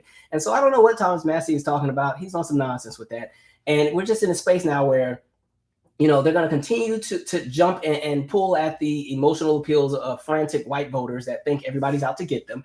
And so right now, the conversation is your children are being indoctrinated, when in reality, we're watching what's happening with the schools, right? You're looking at what's happening in Florida, and you're looking at somebody like Ron DeSantis, who at this point is like, oh, so y'all didn't like what I said about Black history courses, huh? Well, how about we just get rid of all the AP classes? Okay. DeSantis said he's just going to get rid of all of it. And it's so funny because I'm like, the same people who run behind like a DeSantis, because at this point, this man he's in an authoritarian position. That's all he wants to do is just do whatever he wants, right? So for all the folks who are always ranting and raving about their rights and freedoms and freedomness and freedom, we're American. That's the American way. Even when they shot down that random balloon, I saw some video and folks would cheer, yeah, you don't mess with America. Yeah, freedom, right? So the same people that talk all this freedom and everything are perfectly fine when some of these politicians go and gut and just lock up everything and put it into however they want to do it, just because they also align with those same political views. So it's interesting to see how the goalpost moves when it comes to conversations of freedom. So yeah, that whole conversation around Department of Education, understand that would change all regulation. That means universities can pretty much do whatever they want. Education would become a good old boys club. Education would become something where if you don't have any money, you out of luck. Education already is screwed up in this country anyway, because if you don't have money, you still set up to fail. But now, if you don't have it, there's no such thing as just a neighborhood school. There's no guarantee of that anymore. There would be no guarantee of even the free school lunches or the free reduced lunch program. All those kind of things would be on a chopping block. And so that doesn't just affect Black folks. It's going to affect working class white Americans. It's actually going to affect a lot of people. It's going to affect people in rural populations who are in these spaces. You got to think about if you live in a very rural town where the school district has a radius of 200 or 300 square miles, right? But your nearest neighbor is 6 or 7 miles away. There's whole bus fleets that have to go and get these students and get them to these schools, because you have some kids who go to school 20 and 30 miles away from their home because it's the closest one, because they live in rural towns. They live in these farm towns. And so understand that these kind of things affect everybody. So a lot of these folks are money hungry. Pay attention to how much all these politicians are worth. Like when you look and see who's making what, I'm like, wait a minute, how are y'all tens and 20 and 30 and 100 millions of dollars for a salary that pays $180,000 a year, or depending on what it is? It's like, what's going on here? Let me Google this really quick. Yeah, and then when you find out who has them bought out, it's a mess. All right, richest politicians, let's have some fun. So you have Bill Haslam, who's worth $2 billion. All right, you have Mark Dayton, who's worth $1.6 billion. Betsy, remember Betsy, who was over Department of Education, was worth $1.25 billion. Some of these people are not politicians. These are people that are elected. Give me the politicians. Oh, wow. So Walter J. Kohler, now he was in office back in the 50s. He's worth $8.8 billion. He owns a company called Volrath. You have you had Rick Caruso. He ran for governor of LA. I don't think he won though, but he was worth $5.3 billion. Yeah, these folks. Ooh, all right. Who else got some money in here? Where the money reside? Oh, Kelly Loeffler. Remember, she was running for senator in Georgia, but thank God she lost because she had no platform. All she kept talking about was radical left Democrats all day. She's worth $500 million. Yeah, just imagine how much she cares about the people of Georgia. And y'all have not heard from her since she lost, right? Rex Tillerson, Secretary of State back in the day, worth $325 million. Rick Scott, now we know him from Florida, worth $255 million, right? So all these people are worth all of this money, right? So you can't really possibly think that these people honestly care about the average everyday American and the well-being of education and the well-being of health and all that, because they just live in a world that's not relatable to us. They live in a world that we don't even have access to, all right? They can go and purchase things where we wouldn't even know who to call to find some of these things that they own. So that's the nonsense that we're in. I'm gonna pause for a second and then we'll take a minute to talk about Ohio, and we'll keep it moving. Oh, and then again, thank you for sharing that, Ms. Williams. Special education, okay? That's gutted. Without regulation, children who receive special education automatically are no longer going to be a priority because nothing will be mandated by the state. Conversations of accessibility, even just having ramps in the building, that changes. Title IX, you've already seen them trying to gut some of that anyway because they thought it was too woke. So you're watching all of these different things shift and change. And so understand that in the event that Massie was able to get his way and everything was privatized, you would see the emergence of very, very, very wealthy schools and extremely poor schools. If you think you've seen some poor schools now, you haven't seen anything yet. And never mind the fact that there'll be tons of schools that would close, right? So nonsense. And then there would be no standard of measurement in regards to education, in regards to what the threshold would be in regards to what people would have to teach. That would make universities even more elite and more exclusive and harder for the average everyday person to get into if they couldn't afford to go to one of these, super expensive institutions of higher learning for K through 12.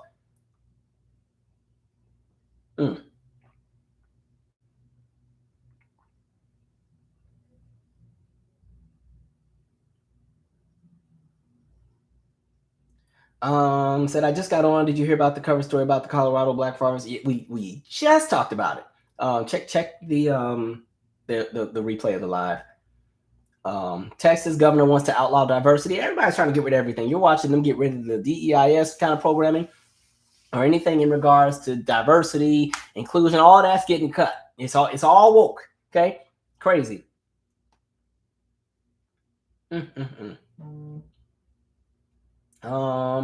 My phone is still vibrating. What do y'all? I'll get to y'all later. Okay. We're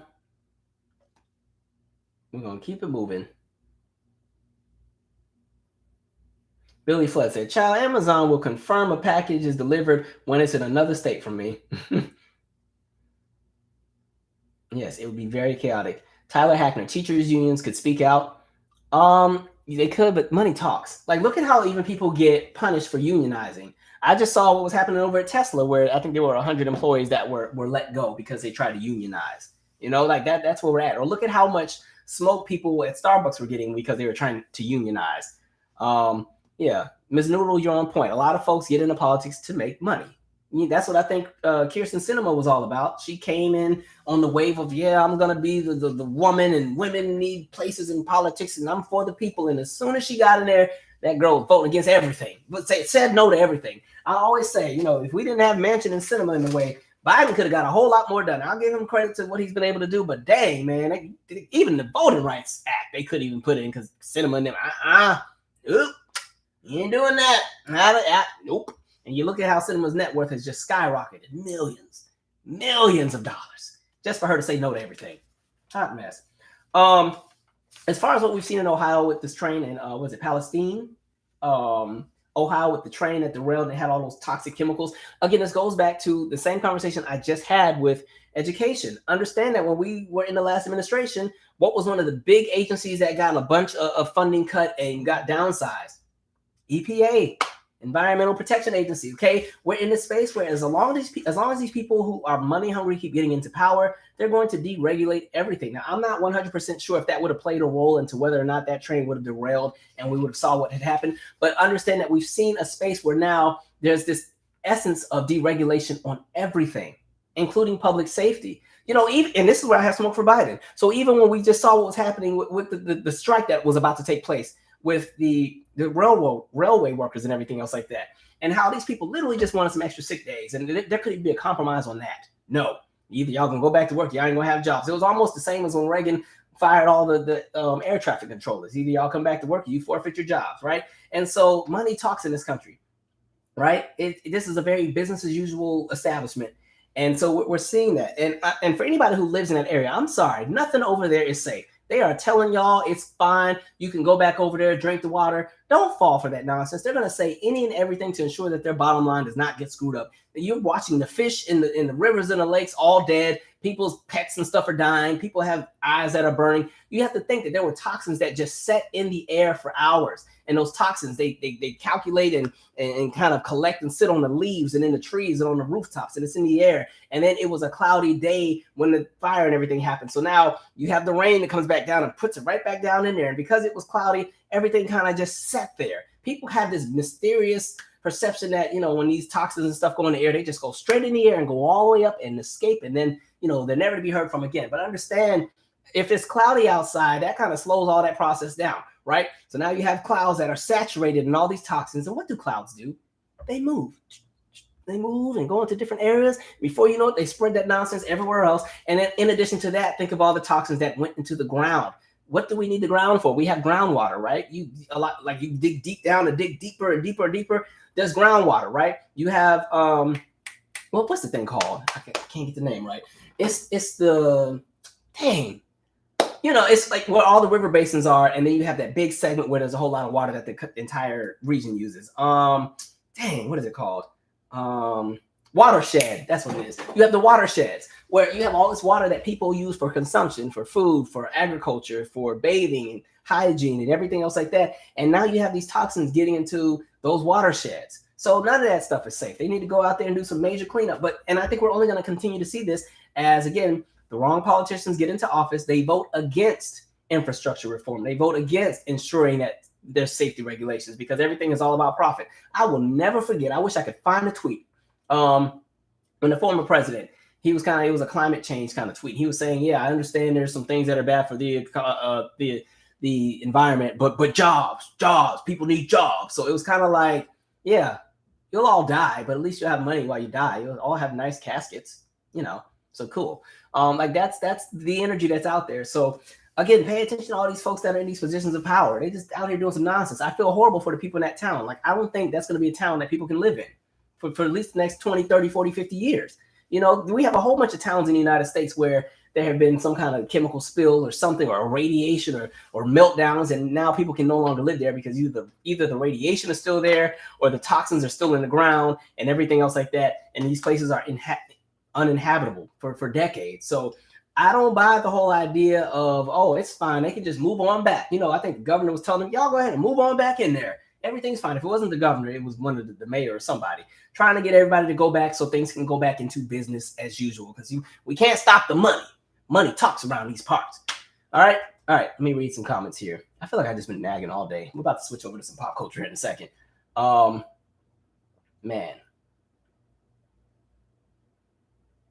Michelle said now that she's independent, soon she'll vote with the Republic. Oh, she's definitely about to do that. Cinema. Oh, she's about to align with Republicans on everything.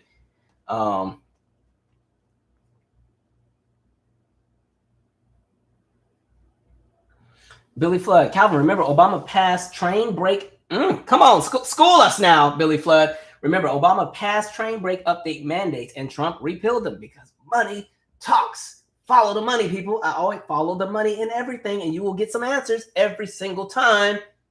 Money talks. Billy Flood, where's Aaron Brockovich? I don't know, but that was a good movie. Great movie.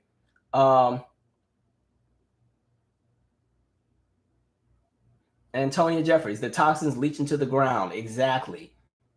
And you got to think of just what that means. Like that's some scary stuff. Okay, watersheds. Christopher Perkins said, we want multi-general reparations, at least 25 generations of monthly cash payments with federal land, housing loans, and Black-owned businesses. Yeah, if y'all gonna do the reparations, let's do it right. Because the thing with reparations too, it has to be set up in a way, like if you still have that same system in place, eventually, even coming into that money, that system would still do its system thing, and before you know it, that money would still be gone. In the same way that they can snatch the land from the farmers, I understand if folks started getting all the money, they will find a way to snatch and squander all that back too. So you'd also have to reset and restructure that entire system so that people can't even be in a position to be disenfranchised anymore. Because all it takes is, anything can go down. You get the right, because understand, in the event that reparations is allocated, there's going to be a lot of rage, a lot. There's going to be people running for office specifically against reparations, and that will be their platform, and they will win and get into office. And some of those folks are going to get into office and repeal programs and stop allocate all of that. It's going to be like, it's not going to be reparations coming and we all live in paradise and we're in the promised land and it's just good times and kumbaya and everybody's playing Funkin' for Jamaica at the cookout. Oh no, now it's like round 2. Now you got to fight for it every day. Okay, it's going to be the same. It's going to be more chaos. Anyway, let's keep it going.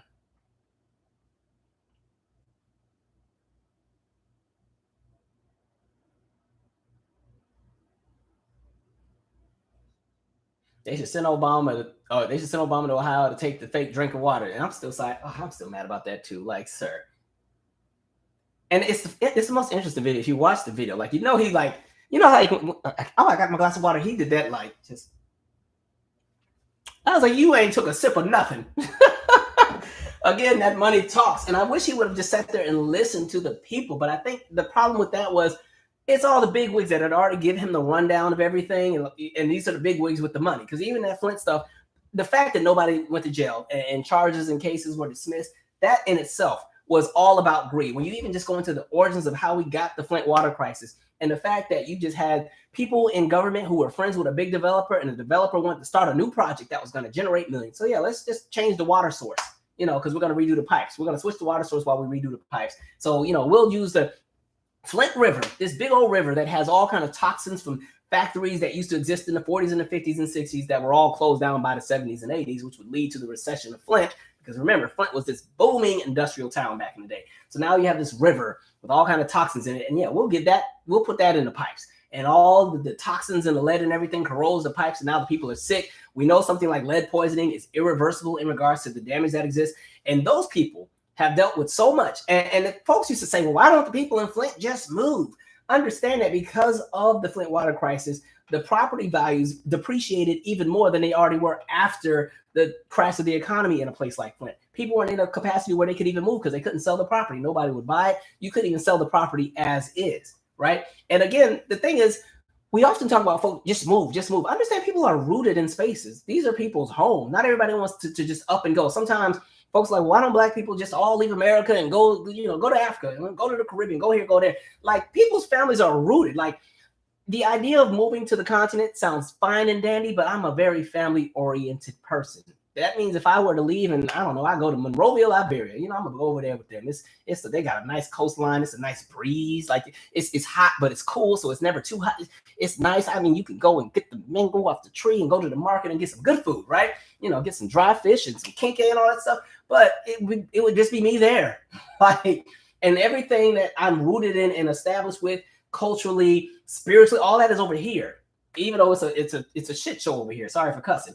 So the idea of always telling people we just up and move, up and move, up and move. No, my folks can do too much of this to just be up and going. I feel like we have leverage to do whatever we want. But as for me in my house, I'm gonna be around the block. But anybody who wants to go, hey, I'll come visit. Let me know when you get over there. Let me know. Send me an invite. I'll come down. We'll have a great time. But then I'm gonna come back and be to where my family's rooted. You know what I mean? All right, let's keep it moving. Sup, cousin? The Magnum group. I don't know who that is, but what's up, cousin? I got a whole bunch of cousins. I don't be knowing everybody. Cousin, what up? I told y'all one of them housewives is my cousin. I'm never gonna tell y'all which one. Let me see. Okay, I'm gonna keep it moving. Oh dang, more politics. This is gonna be quick. Nikki Haley, I don't know what you're running for president for. You're not gonna win. There's that. Actually, let me keep going a little bit more. Yeah, it's interesting because I think she thinks she's liked more than she really is. Even Republicans don't like her. And so, her spill is that she is going to be a voice of a new generation. They need new energy, and it will be her. She is the one. And so when I watched her announcement about running for president, I'm like, you're doing the same nonsense. And then she jumps into the whole thing about the woke mob and the woke this. And I'm like, here y'all go. Y'all know how to be anti-black in every campaign. Y'all know that's going to get you some votes. She's not going to win. She's not even going to have a shot to win in the primaries. As soon as the rest of these people jump in there, she's going to be on the chopping block, right? And they're going to remind her that she ain't all the way white either. So she's going to learn that the hard way. So Nikki, you can keep it moving. Next in line, please. Okay. Janet Jackson. Let me talk about Miss Jackson if you're nasty. So it was revealed that she was supposed to be receiving an award at the Grammy Awards, like one of those big prestigious awards that they make up for entertainers, those big awards that you only get one time. So it was revealed that she was supposed to get that at the most recent Grammys from the other week. However, CBS could not really quite figure out how to address how they treated her in response to the Super Bowl halftime show of 2004. I'm not going to rehash the entire Janet Jackson story because y'all know I get on my Janet soapbox and we'll be here for 3 days talking. I still got smoke for people. But long story short, recognize after that breast came out and the whole world stopped and everybody did the most, you had Les Moonves, who was the big guy over at CBS and Viacom, who pretty much made it his mission to destroy in Janet Jackson, right? And so the next week after the Super Bowl, Janet was supposed to be at the 2004 Grammys because she was going to be a part of the Luther Vandross tribute. I don't think she was going to be singing. I think she was going to be presenting. Patty was going to do the singing to somebody else. But anyway, so she was supposed to be there. She was disinvited because they wanted her to apologize. And at that point, she had already apologized and even released a video apology. But they wanted her to apologize again. Janet was like, I'm not going to just keep apologizing because y'all just stirring this up at this point. And so she was, uninvited. They said, don't worry about coming. And she's never been back since. And so in addition to that, you have Les Moonves, right? He gets her banned from All Clear Channel, which is now iHeartRadio. All radio stations that were under iHeart or Clear Channel. That's about 70% of the radio stations in America. That also meant that she'd also be banned from Viacom networks. So MTV banned her for years until about 2008. VH1 limited the amount of play that she would get on television.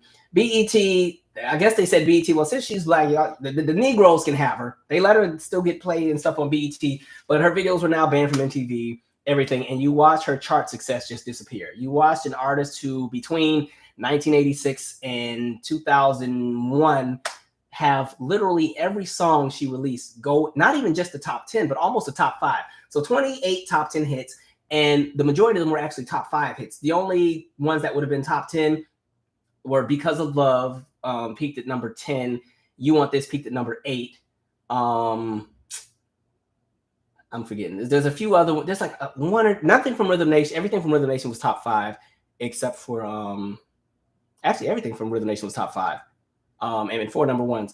One of the songs from Control was a top 10. So literally everything was a top 5 single. So you watch an artist go from that caliber of success with radio and just fall flat off the face of the earth. And this would affect her for years with touring. And, she was a punching bag for the media for years and years and years. Fortunately, she was able to rebuild, rebrand. And, she's ventured on many successful tours and had additional #1 albums and movies and won awards and released books and done other things. But, you know, it's crazy that even in modern times, they still don't want to apologize.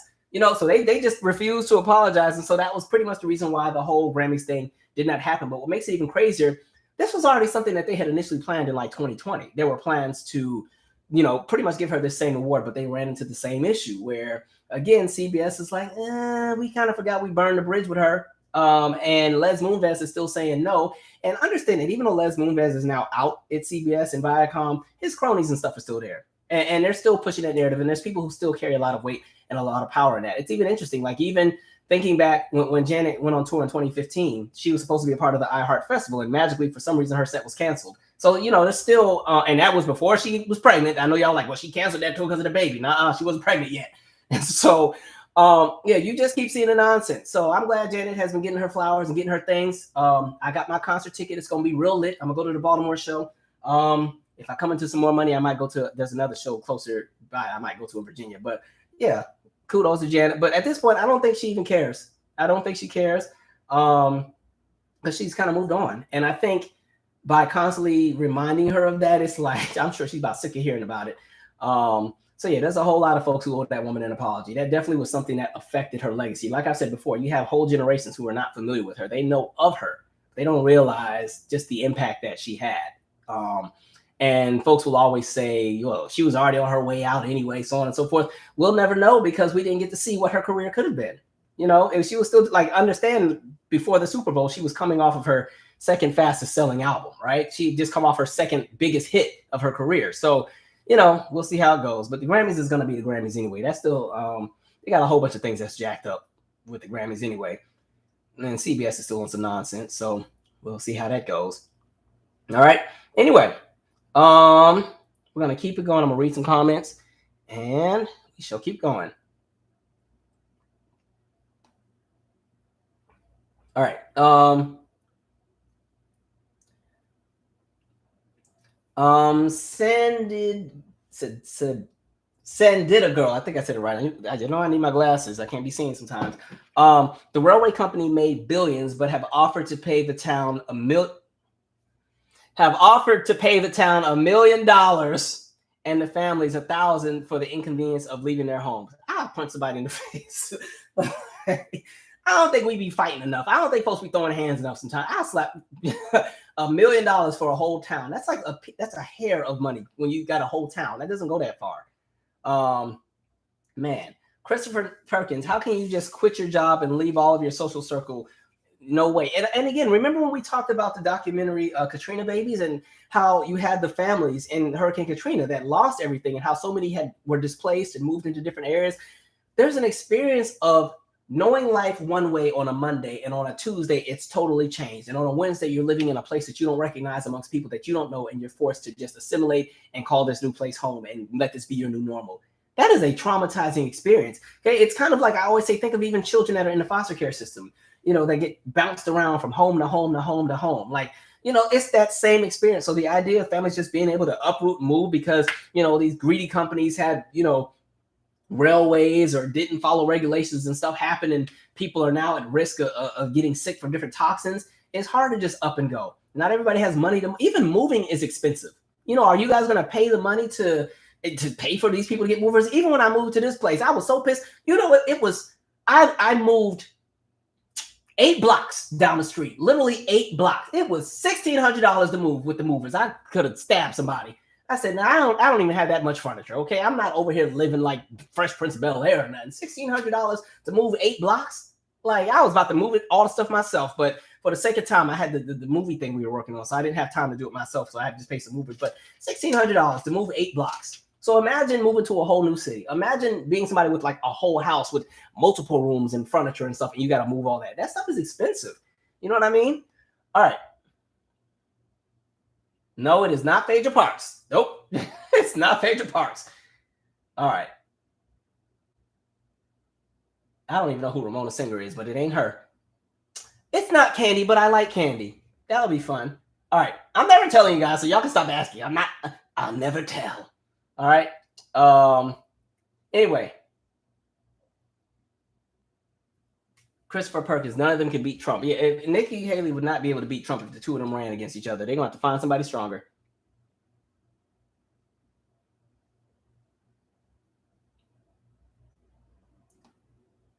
All right. I did talk about Rihanna. It was one of the first things I talked about. Yes. I talked about Rihanna.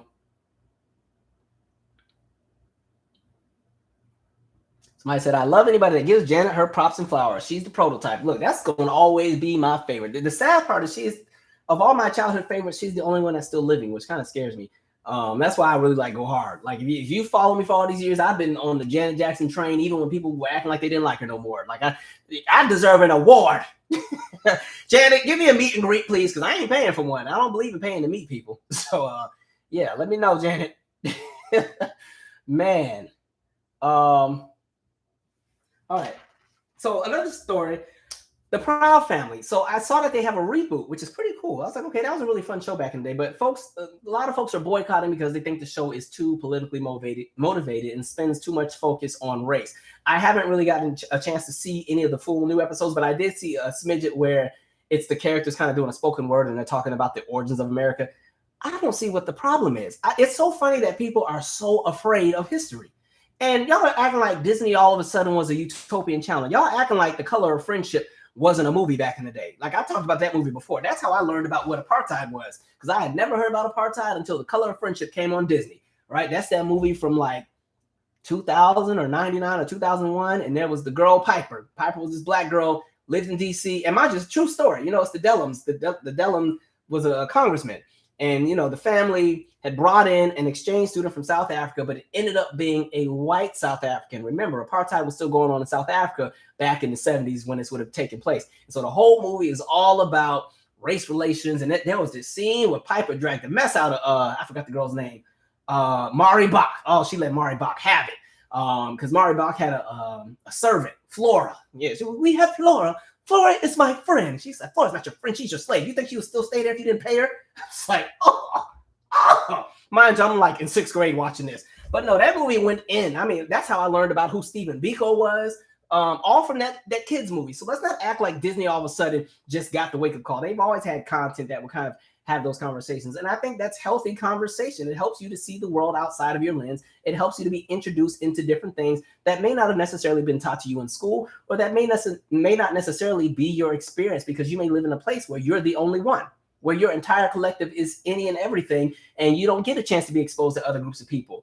You know, even when I think about the diaspora, like where I grew up, everything was very black and white. I didn't know a lot of people who were from the Caribbean or from the continent of Africa. I knew one girl from Jamaica named Dagmara that went to my high school, and this lady, Miss Parker, that went to my church. And there was one guy that was from the continent that was my Sunday school teacher. That was it. So everything where I grew up was very black and white. So when I moved to DC, and there was like an entirely different demographic where, yeah, you still have this massive Black American population, but now you have Black people who are from Haiti, Black people who are from Jamaica, Barbados, Trinidad, Anguilla, Dominga, and all of these different places. And then you get to the continent, and it's Ghana and Nigeria and Togo and all of these different places. And you learn like, okay, so there's a whole world outside of what I just knew in my town of Spanaway at the time, right? And so, you know, and people used to come in.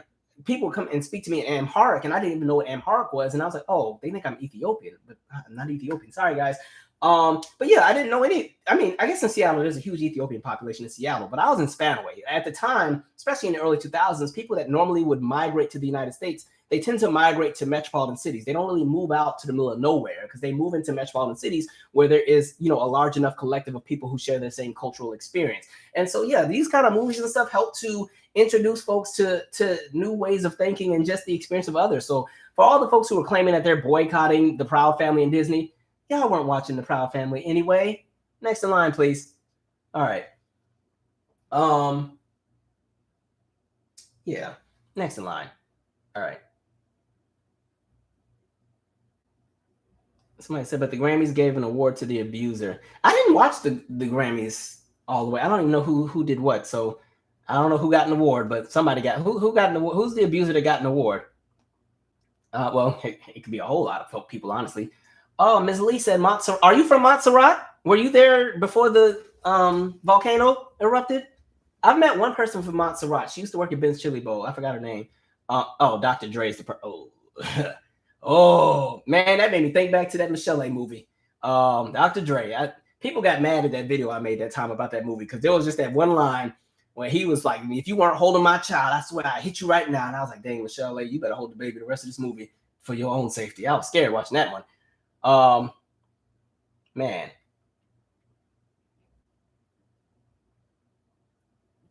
Grape Shot said, "In my neighborhood, we have Vietnamese, Cambodian, and people from Laos, and we had people from Ethiopia." Now, I will say we had a really, really big Southeast Asian population where I live. Like a lot of kids were from like Philippines, Korea, Cambodia. And it's because we live by a military base. And so you had like a lot of people whose parents, went to either Korea or somewhere on that side in the 70s, 80s, 90s, got married, came back, and, had a wife or a husband that was from the country. And then you had like a lot of kids. So I had a lot of kids that I grew up with that were like Black and Cambodian or Black and Samoan or white and Korean or white and Chinese or white and Japanese. Like it was a very interesting mix of people that I grew up around.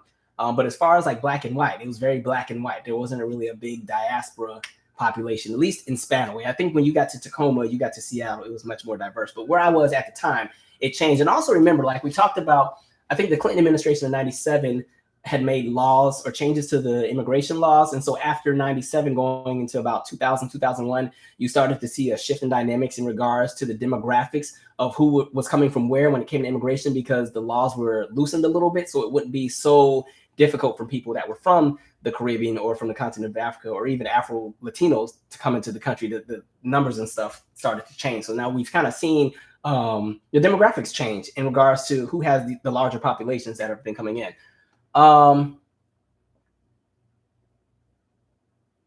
Yeah, the people if they were boycotting Proud Family, they weren't watching it anyway. But no, I'm saying that Color of Friendship, that was a dope movie. I used to love that movie. Piper wasn't having it with none of them. She had Mary Bach shook. Mary Bach just ran out the house. Because people always run out crying when they get told about themselves. Said, if you didn't want me to stay here, all you had to do was say so. Okay. All right. Okay, Miss Williams said she had a friend from Belize growing up. I saw them give Harry Styles the award over Beyonce. That was interesting. Harry Styles getting lit up, huh? Somebody said, I got a few more topics and then we'll chit chat for the rest of this. Calvin, I grew up in the South and especially here. Dang it, why does my thing keeps... y'all can't see what I see. I don't know if you see what I see, but like sometimes I'm trying to read the comment and the comment thing just goes choo, and I gotta scroll back up to find the comment. That crap is so irritating. Man, but that means y'all are just commenting, so thank you. All right, I'm gonna keep going just because I got a few more topics and then we'll chop it up. Somebody asked me my 2 cents about Busta Rhymes. Apparently, I guess he was walking and some lady went and grabbed his butt and he threw his drink at her and kept it moving. Don't grab people's butt unless they ask you to. There's that. Like I don't know what else to say on that one. In the same way, like when it comes to like folks swinging and stuff, don't hit somebody and expect not to get hit back. I'm not one to encourage folks to be violent, but yeah, you can't randomly just grab somebody back there and just think that they're gonna be, I don't know how everybody moves and stuff, but to me it came off as like a quick reflex. Like the video that I saw, it's like it just happened so quick. It happened, he threw the cup. So that's how I saw it. But I probably shouldn't do that. Because I think if the tables were turned too, like if it was a dude doing that to a woman, it would have been all kind of smoke. So yeah, let's keep the same energy across the board, folks. I'm not even going to talk about this too long because I think it's dumb. Those big old giant red shoes that look like balloons everybody's been talking about, to each his own. I already have very giant feet, so I am the last person who needs to wear one of those. I'm going to look real crazy. Have me looking like Sideshow Bob from The Simpsons. I already got the hair. So we're going to leave that alone. What else? Oh, okay. These are the last 2. I totally... This is interesting. So I saw Beyonce. They were having a conversation about Beyonce and this tour. There was the preacher lady who was rebuking everybody that was going to go to the Beyonce concert and had this whole still. And mind you, I don't really speak on religion here because I try to let people see the world how they see it and do whatever they need to do. But it was very interesting. All I'll say is for all the problems that exist, if you're worried about folks going to a Beyonce concert, I think you need to readjust your focus. I just don't think it's that deep. And it's interesting because I feel like, to be honest, as a person who's grown up in church, some folks make heaven just not sound enjoyable because it just all sounds punitive the way that some folks are. Like the folks that just spend all day convicting everybody to hell or condemning everybody to hell every 5 minutes about any and everything. Like, are we serious? And I always found it interesting because it seems like it's music that everybody has smoke for, but the other forms of entertainment are perfectly fine. So it's perfectly fine to go and take your family to see some movie where everybody gets their throat slit. You know, it's perfectly fine to go and see all these other crazy movies that are heavily saturated in violence and death and things that would be deemed dark. But music is where folks draw the line. And I just find that very interesting. Even when you talk about the politics of how people vote, you watch people vote in candidates that do things that are detrimental to entire collectives, and they will sit there and get behind and celebrate those candidates for getting into power as people literally suffer. But a concert is where you draw the line. Okay, if you say so.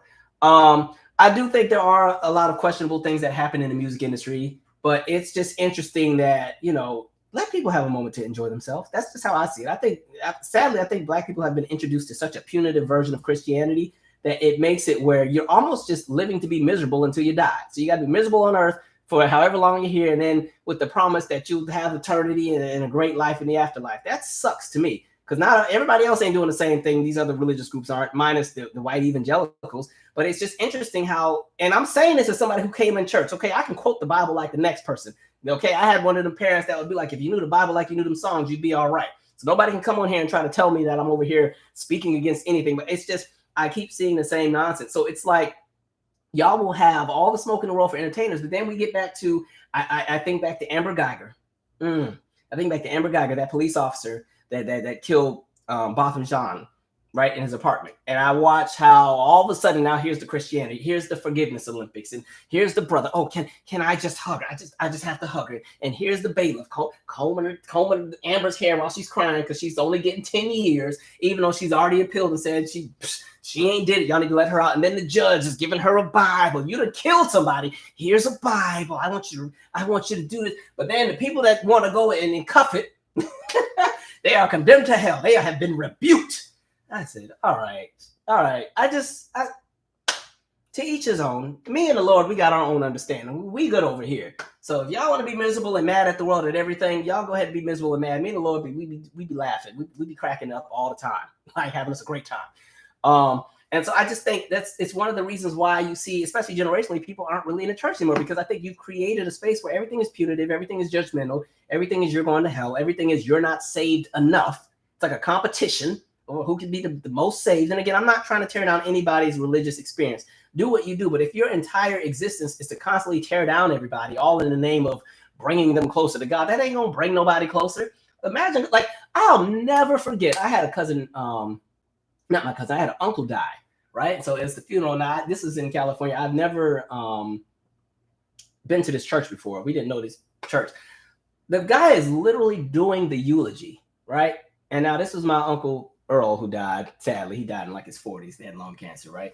So the guy's doing his eulogy out of nowhere. Here comes the preacher. Now he started talking about gay people and the abomination. I said, the people in here are mourning the death of a family member, and you focus on the like people.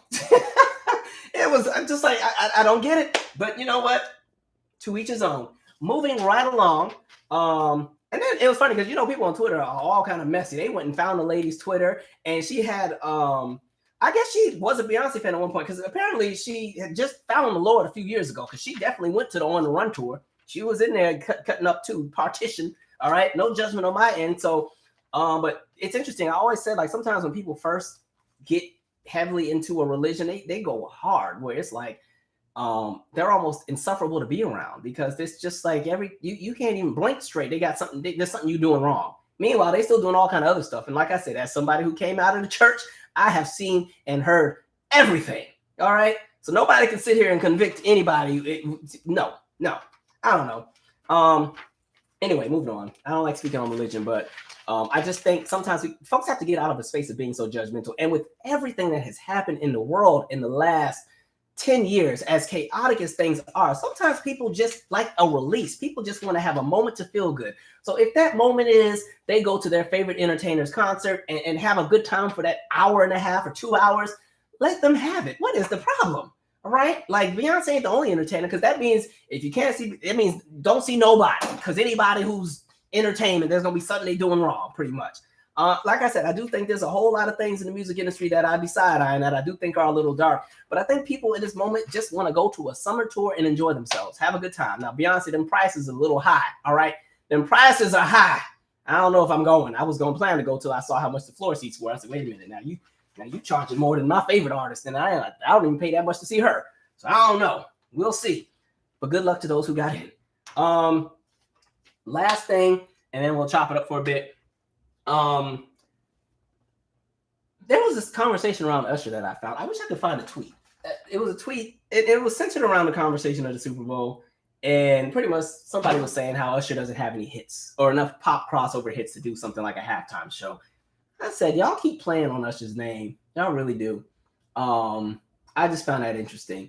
I'm like, I think maybe because Usher is heavily centered in R&B, people forget that at one point in time, R&B was technically pop music, especially in the 90s. If you watch my Tony Braxton So What Happened video, I told you guys about how in the 1990s, the two biggest genres in music were country and R&B. As we got into the 2000s, it switched to hip hop and pop.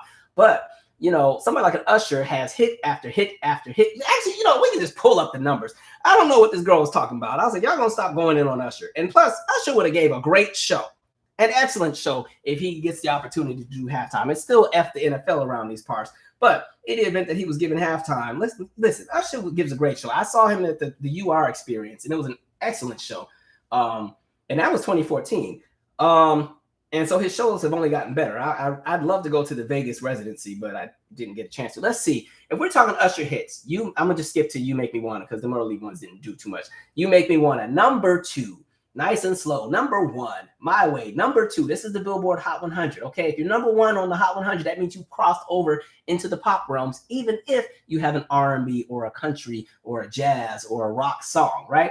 You Remind Me, and so again, that was My Way. That had 3 top 2 hits, 2 number 2s and 1 number 1. Then you get 8701. You Remind Me, number 1. You Got It Bad, number 1. You Don't Have to Call, number 3. Again, another album with 3, well, this one has 2 number 1s and a top 3. Then we get to Confessions, his pinnacle of success. Yeah, of course, which is a song that you hear on commercials all the time. If people don't know Usher, they at least know Yeah. All right. Number 1, mind you, it was number 1 in, it was number 1 in the US. It was number 1 in Australia, Canada, Germany, Ireland, New Zealand, the Netherlands, Switzerland, the UK. Like Usher was cleaning the house at the time. Y'all playing in Usher's face, man. What else was Burn, the follow-up, also went to number 1.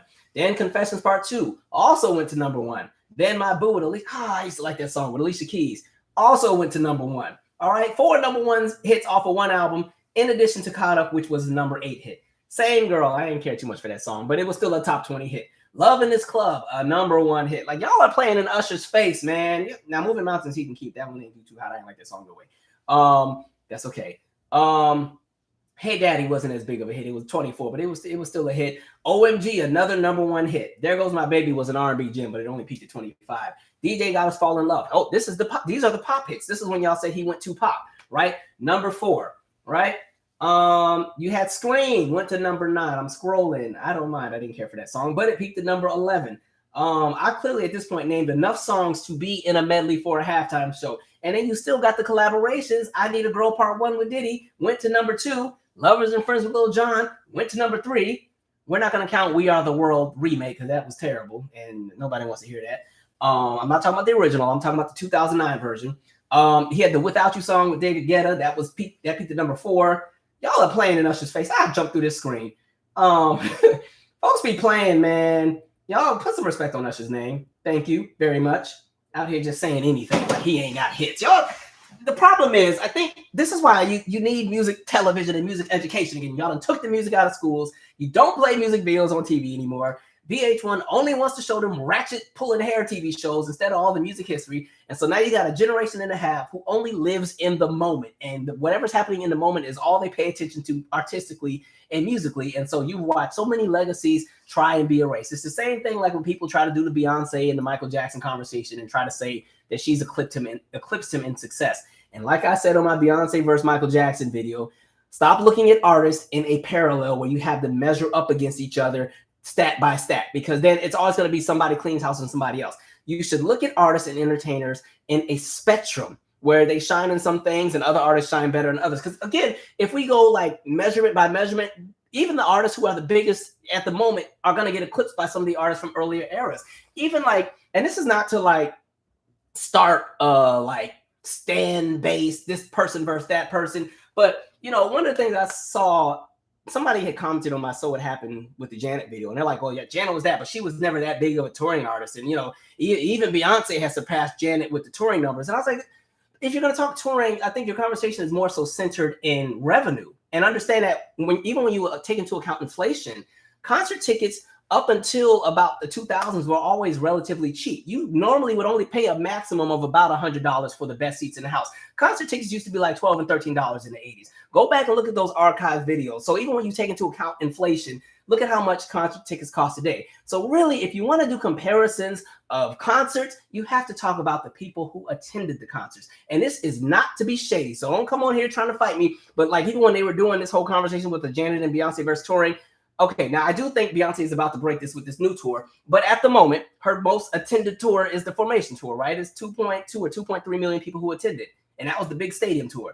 Janet's most attended tour is the Janet Tour, 2.5 million people, and that wasn't even a stadium tour. That was the arena tour because it had 7 legs. And so in that result, if Janet wanted to do a stadium tour at the time, she could have, because again, she had to do 7 nights in New York. She had to do 5 nights in this city. And so even if you bring it to the Michael Jackson conversation, people love to say, oh yeah, she surpassed Michael Jackson. And people will look at the clips of just how big the audiences are.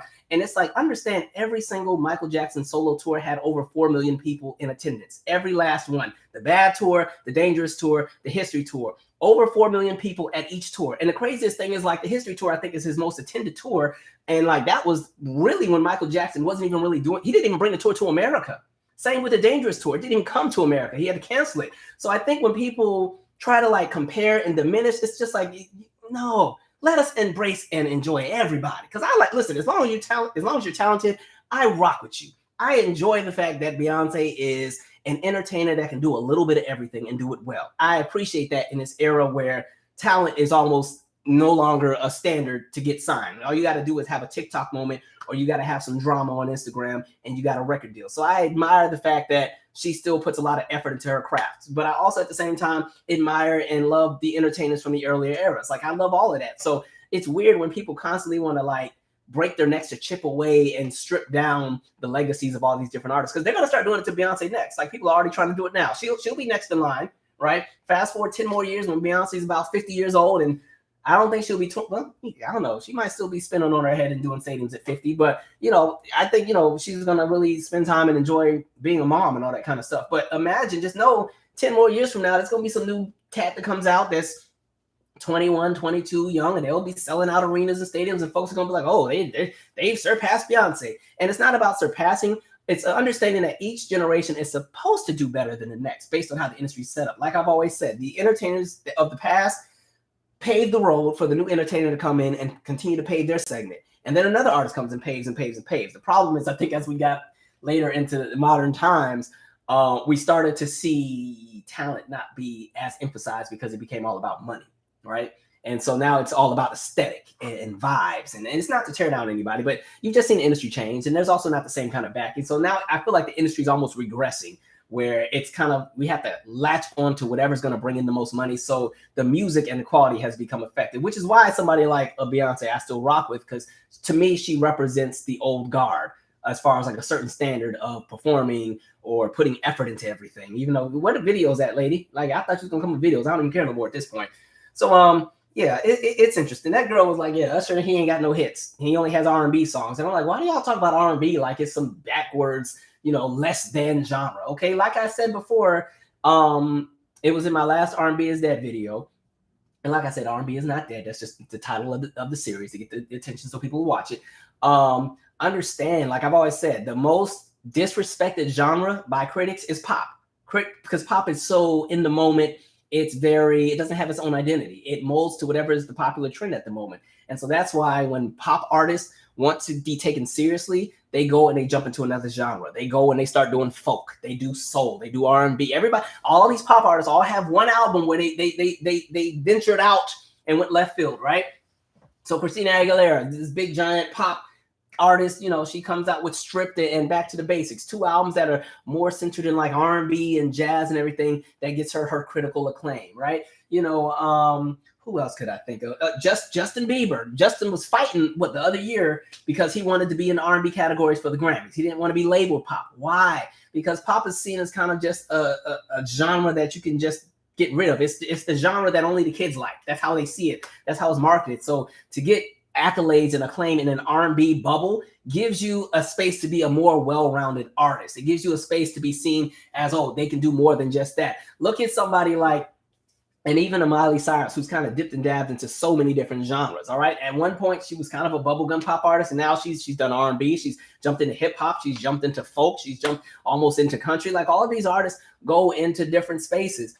Even a Shania Twain, who's this big, giant, massive country star, right? So the Come On Over album blows up. It's bigger than what they thought it would be, and it sells like 30 million copies. And so and a lot of it also had to do with there was a re-release where the country songs were made a little bit more pop to be more commercially appealing. So when she comes out with the next album, Up, which is a lot more pop focused. Now she made it like it was technically a triple disc. There was a red, a green, and a blue. The blue was the international release that had these very kind of like indie and dance type songs. And then the green was the country, the red was the pop. But critics thought the album was a little too pop and not country enough. Even the country, the green version wasn't seen as country enough. So critics were like, the album is cool, but you know, we think we like the other one more. So you watch artists often, they jump into another genre when they want to be taken seriously as an artist, right? Or when they want to get the acclaim, they want to get the awards, they want to have longevity in their career, when they need an album that will secure their legacy. So I think that's one of the reasons why somebody like a Paula Abdul kind of fell off back in the day. I think there were other bits that played into it, but you know, she was somebody who had these big, massive hits, lots of number ones, just throwing them out like nobody's business, right? And she could have kept doing that. But I think people would have kind of saw her as, okay, she's like a one-trick pony. So by the time she tried to come out with an album that was a little bit more R&B experimental, it didn't do well. I'm not talking about Spellbound, I'm talking about the third one. And really that one she just waited too late. The iron wasn't hot anymore when she struck. So after Spellbound, she took some time off, and by the time she came back out, it was a little too late. People had moved on. There were other artists that were out there. But yeah, these artists, their most acclaimed albums are the ones where they really step outside the box. Even Britney Spears, who's like the princess of I'd say queen of pop. I don't want the Madonna fans to come fight me. You know, Britney, who's this massive entertainer, when you're talking about her most acclaimed album, it's the albums where she experimented a little bit more, right? And so, or even Madonna wanting to get more acclaim, she starts coming out with albums like A Bedtime Stories that's more R&B, or A Ray of Light that's a little bit more experimental. Like a lot of the acclaim that she gets is not even from her massive big hits like The Holidays and Borderline. You know, it's from the other songs. So it's interesting that people break their necks to try to make R&B this genre that's just so terrible, but everybody borrows from it. Everybody.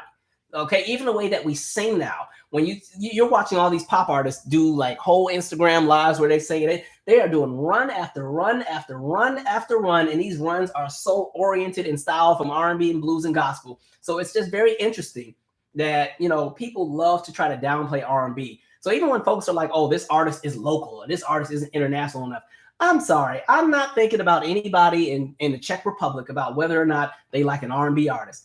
It's cool if they like them, but the music is specifically created for a specific demographic that it's rooted in. If it spreads and it grows, great, awesome, we love it. But to kind of criticize and constantly tear down a lot of Black artists because maybe they're not as big internationally, let's understand anti-Blackness is global. So there's that. Anyway, I ain't mean to get on my soapbox, but folks be playing, right? Thank you, little I3D. The TLC disrespecting how folks try to erase their history is a damn shame. That's why I still go hard for Tion, Lisa, and Chili also. Also, shout out to Maya, too. Yeah, I just feel like in music, like for a lot of Black artists, their legacies are always disrespected. This is why I say I go hard for the people I go hard for. Because in the same way that like a lot of the big giant 80s metal hair bands can still sell out these massive stadiums and have these big shows. I think the R&B actually be having that same kind of success, but the industry was never set up for them to have it, because it's almost like they get put in the industry to create the trend, and then somebody else comes and takes it and runs with it. So the R&B acts create the trend, pop goes and snatches it up, and they get in alignment with what the hip hop acts are doing, and they go in and they have all the success, and then R&B artists are the collateral. You know what I mean? Because if R&B wasn't as relevant as it needed to be, then why does every pop artist have a bunch of black background singers and a black music director? Okay, listen. Was Adam Blackstone is tired. Okay, they got him on every award show, tour, special, documentary. They are working Adam to death, trying to get him to be at everybody's stuff, right? Why do all of the pop, the pop icons, why do they go and they use Stacey Campbell on tour? Why do they use Lisa Fisher on tour? You know what I mean? There's all these different folks that they know who to go and get to do the stuff right. That's all I'm saying. Thank you for coming to my TED Talk. All right. We're going to read some comments and we're going to wind it down because I have another meeting after this. Can you believe it? Somebody said her Beyonce tickets. Yeah, Beyonce tickets are really high. I'm kind of pissed about that. But it's that whole reseller thing. It's when they start reselling, you just get screwed over. Like if you're not able to get a ticket when it first gets out, and you got to buy a resale, it's like, dang, that crap is too high. It's crazy. Oh, y'all done started. Y'all said Janet got more hits. Well, yes, we know that. When you're talking about the third most successful woman on the Billboard Hot 100, is Janet behind Madonna, and is it behind Madonna, Mariah? Madonna, Mariah, Janet. I don't remember who's number 4. It might be Whitney. Yeah, and on that list, I think it's like Rihanna's on there, Taylor's on that list. I think Katy Perry is on that list. I don't forgot who else was on it. But yeah, I'll be playing in Janet's face.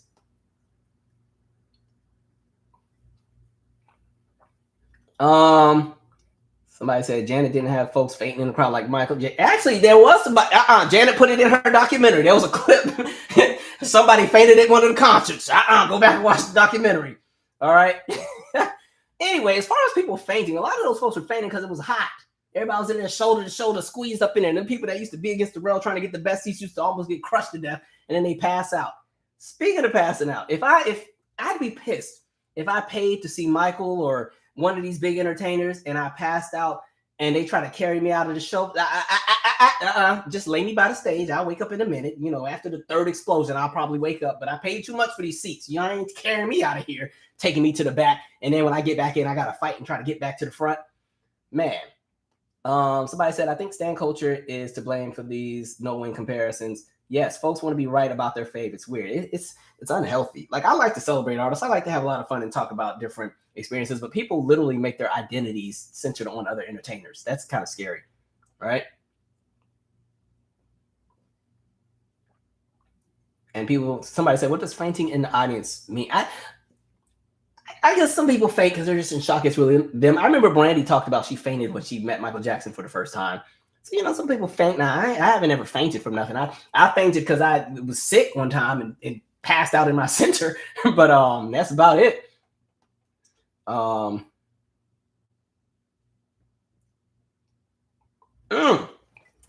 well, I read that while I was reading. Somebody said, did you see the video of Lady Gaga getting vomited on? No, I didn't. I don't want to see that. Y'all, that just made my tea nasty.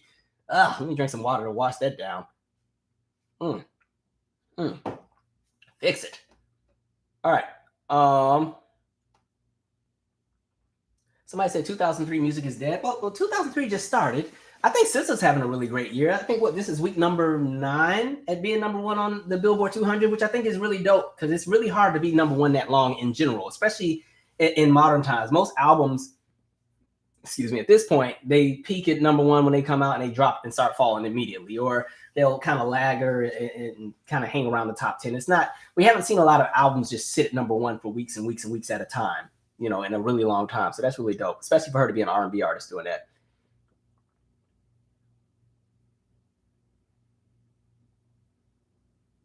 Bad Bunny is next up, they say.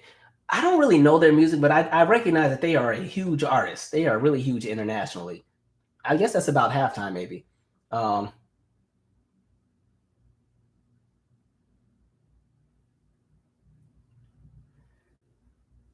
Somebody said Chris Brown was mad because he lost the Grammy to Robert Glasper. Oh, I did see that. Chris knew who Robert Glasper was. I don't know why he was trying to pretend he didn't know who that was. Everybody in the industry knows of everybody. Like, man, they be playing. And again, just because you have popular music does not mean that the Grammys is going to give you the award.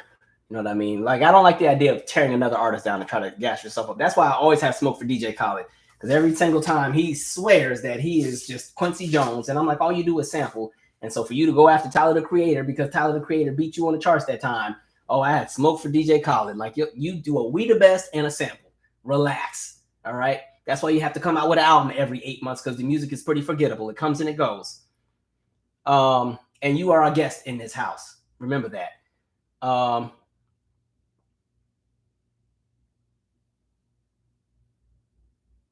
Oh, they said now Christina is doing Spanish music and getting those accolades. Oh, okay. Oh, I did that. She's had another. I remember she had a Spanish one. Didn't she do a Spanish version of her first album? Because I remember "Come On Up, Ven Conmigo." Like, I don't remember how it went. I remember that, but yeah. Let's see. I think it was "Ven Conmigo." I don't know. Oh, y'all in here fighting. Now, I don't know why I even brought this up, because now y'all about to be on here fighting. No wars tonight, please.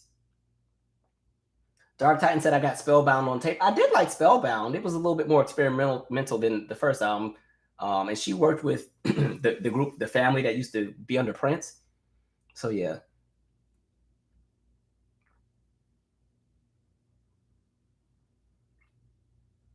All Madonna's original hits were written and produced by Hispanic and Black artists. She did a lot of work with Nile Rodgers on second album.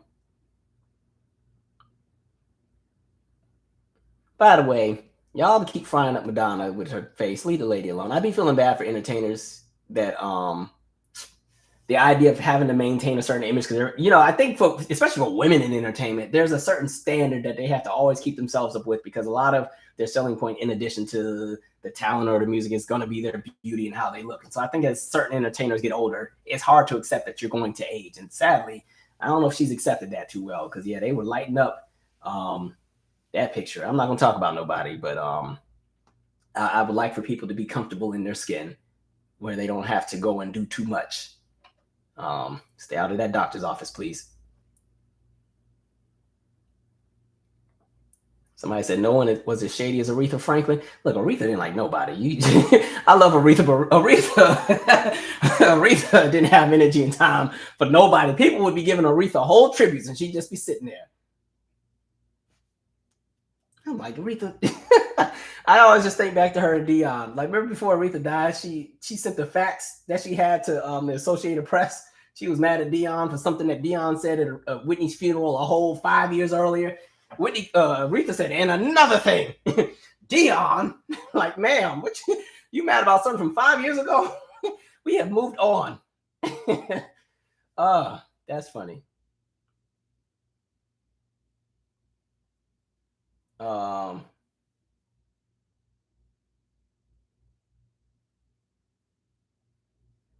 All right, there wouldn't be no Prince slander in my chat. Thank you very much. He was shady too, though.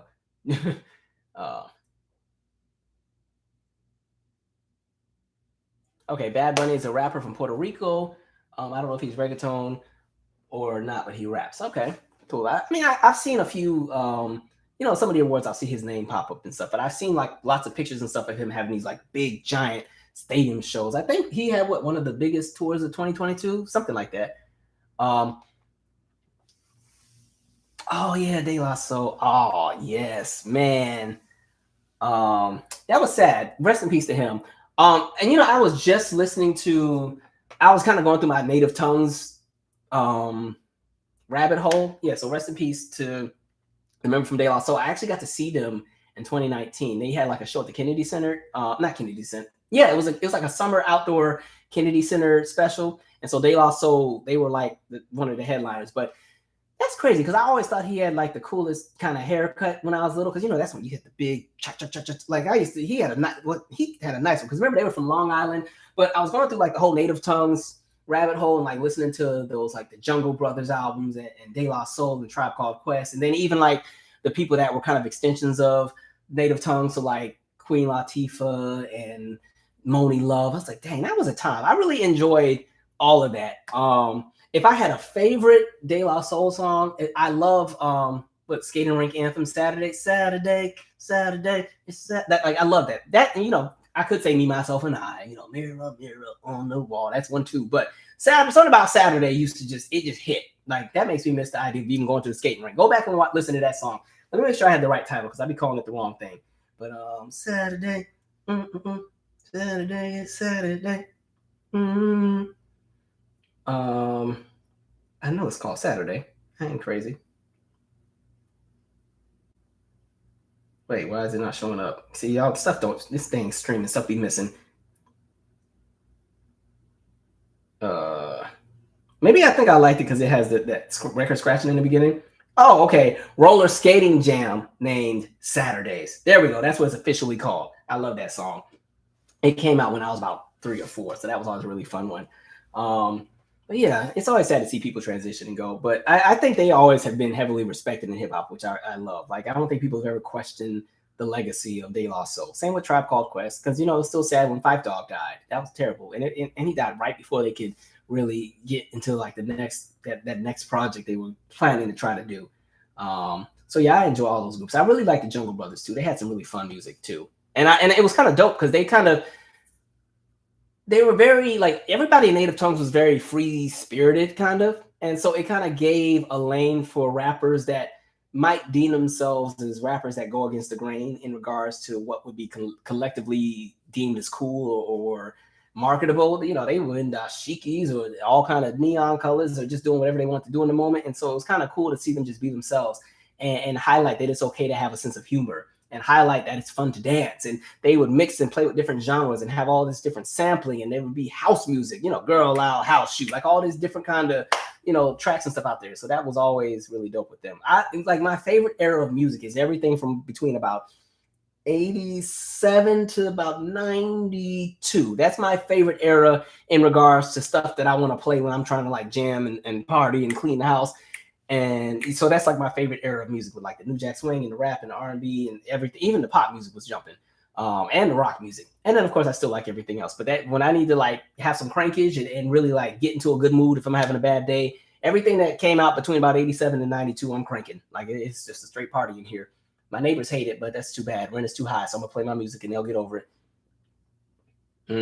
Oh, I like this comment. Somebody said it's not about R&B, it's about black. Yeah, that's why they're getting all this smoke. That's exactly right.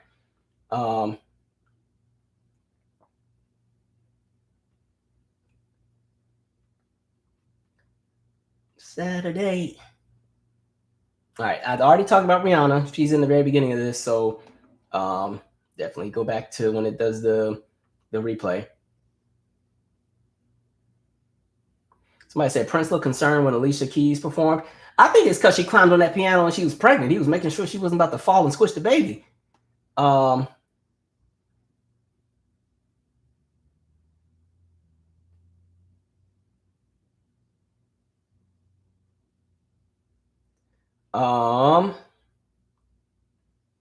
says Strong Island Legends. All right, I like that.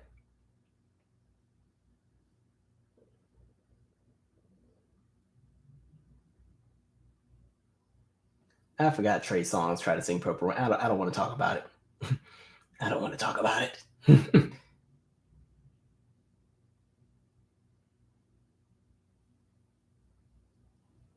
Calvin, are you aware or were around with the Michael Jackson and Prince beef? I didn't know they had beef. I mean, I was around for their eras, but I think they to me, they were frenemies. I don't think they really had beef. I just think they moved differently. Prince was all about business and understanding, owning your masters and your publishing, and not becoming pretty much, I don't want to use the word slave, but pretty much becoming, you know, a tool of the music industry where they work you to death and take all your money and then you're out of there. That's one of the reasons why, you know, Prince, a lot of times, he wouldn't collab with folks if they didn't own their masters. He wouldn't grant samples if people didn't own their music because he didn't want to give it to the industry. And I think on the other end, Michael, once he got a taste of that massive commercial success, he really enjoyed it. And he always wanted to kind of push himself to be even bigger and even bigger. So I think they just differed in philosophy when it came to the music industry. Because you remember they were supposed to do Bad together, but Prince didn't like the idea of the song, and he actually sent Michael his own version of Bad, and Michael was like, "Hell no, I ain't using that." But no, they did troll each other a few moments. I've seen the story about that time when they were both at the James Brown concert, and Michael was on stage, and he knew Prince was in the audience, and kind of set Prince up to go up there and embarrass himself, and then Prince went to the victory show on purpose and caused a commotion because by then the Purple Rain was massive, and so he purposely went in there. And there was another person who was saying Prince had like some kind of watch that would reflect on the stage light, and Prince is trying to blind a person and all, they playful stuff. But I've seen stories where they're like, oh, they hung out plenty of times and talk and laugh and everything. But I just think they saw each other. They see each other. You know what I mean? I think a lot of artists are kind of in that space. They're not best friends. They're not enemies. There's a respect for the other person, but they just move differently.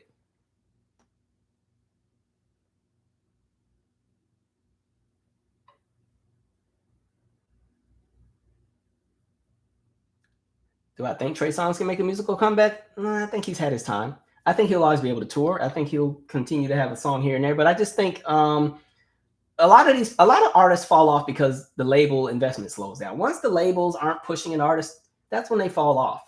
As long as the label continues to throw money behind the artist, they'll always have a place in the industry. But once the labels are like, nah, we've moved on, we're going somewhere else, that's when you start to see artists slow down. So I think if he can get a label with a bit more backing to push him, he might still have some hits here and there. But right now, I don't see a lot of pushing. We be trying to say, so pregnant women can perform. Listen, well, Alicia's not doing 8 counts. Alicia's gonna sit at the piano and sing. You don't go to an Alicia concert to watch her. There's not an Alicia routine that you want to see. Like, if I bring up like a Sierra, right? If you go to a Sierra concert and she sings Goodies, you're gonna want to see her do the Goodies choreography. You see Alicia, there's not an Alicia song that comes with choreography. You want her to get on the piano, you want her to sing, you want her to do You Don't Know My Name, and then if I'm in the audience, she needs to go ahead and call Michael. Can I talk to Michael? Yes, that's me. What's up? You want all of that. So yeah, there's that. But yeah, I think everybody has their own lane for what they do on stage. You know what I mean? Like I said, with Rihanna in the Super Bowl, I don't. I've never gone to a Rihanna concert. I probably won't ever go to one. But if I were to go to one, I'd go probably because it's me and a group of friends, and we probably had a drink or two, and we just want to have a good time, and we want to party to the songs. That's what I'd go to a Rihanna concert for. If I wanted to go to Whitney's not here anymore, but if Whitney were still here, I'd go to the Whitney. I go to the Whitney concert for the big voice and the ballads and hearing the vocals. And Whitney used to love to talk to the audience and tell jokes. If I go to a Jasmine Sullivan concert, I'm gonna want to hear all of the runs. I'm not going to see Jasmine for a visual show. I want to hear the show. Like, Jasmine is somebody I could be in the very back row with and have a great time. If I were to see a Maxwell, he's going to serenade the crowd. I know that when I go, I'm going to hear some really, really good music. Their musical arrangements are going to be so good, and it's just going to be so smooth, and it's just going to be a whole cool environment, and you're going to get great vocals at the same time. And even with a Maxwell show, you can sit anywhere in the house. Now, if I go and see Janet or Beyonce, then I need to be, I'm expecting people to be getting shot out of the floor and water coming out of the stage. And, if it's Beyonce, there better be even the speaker is going to turn and move, all that kind of stuff. And Janet back in the day was going to bring the man on stage and do her Janet. Every artist has something different that people go for. So, the threshold changes depending on who the artist is. But yeah. Because somebody's like, well, Jennifer Lopez was pregnant with twins and went on tour. And I was like, well, Jennifer Lopez is going to break her neck to be on any stage anyway. I've always said that. If there's one person who can book a stage, it is J-Lo. She's going to be at everything. She even got to the inauguration and even found a way to sneak one of her songs into one of the patriotic ones. Like, all right, J-Lo will always find a way to get to a stage. All right. Would you do a deep dive on En Vogue? I was really actually trying to interview one of them. Dawn doesn't want to do any interviews right now because she's in a different space. She doesn't want to keep talking about En Vogue. The other 2 and 3 are on tour, but yeah, they would be fun. But the next one, like I said, is on Mariah. I wasn't really planning to do Mariah, but somebody kept asking. I was like, all right, we'll do Mariah. So it's going to be a minute, though. It's not going to be out till probably the end of March. I got to get this movie stuff done and a few other things.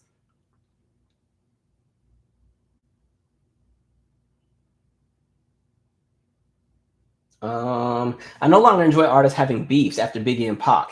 I thought that stuff was fake until it happened. That was We Be Trucking. With Biggie and Pac, for me, I was only about 8 when Tupac died. Um, and it was so weird because remember the I Ain't Mad at You video had come out like right around the same time. So when I was little, I couldn't quite understand whether he was really dead or not, just because the video kind of almost mirrored to an extent how he died. Not 100% because in the video he gets shot on the street, and real life, he's shot through the car or whatever. But it was really confusing for me. And then I had moved to Italy, and so when Biggie Smalls died, I was in Italy. I had no idea. I didn't find out Biggie died until I got back to America, and by then it was the summer of '99. Because I'm in Italy. We don't have TV. We don't have music videos. You do have the radio. So the biggest of the biggest hits from the United States would still find their way there. So you were still hearing Biggie on the radio. So I thought he was alive because I'd heard, More Money, More Problems, and all these, going back to Cali and all these other songs. And so I got to America. I was watching something on MTV, some news report. They did a flashback to Biggie when he was sitting there saying, "I feel like somebody's trying to kill me," or something like that. And I'm like, huh? And then I think it was Kurt Loder. It was like, and unfortunately, he would die on March of 1997. I'm like, huh? What? And I remember I went to my cousin Brandon and Tiffany, like, yo, did y'all know Biggie died? And they're like, duh. I was like, oh, well, hell, I didn't know.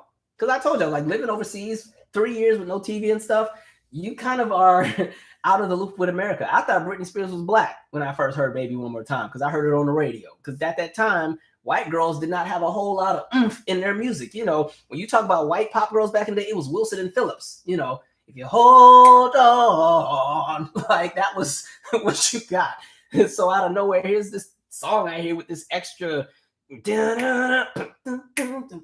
like, hey, this got some. Hey, what is this? Hey, and then I remember I got to America.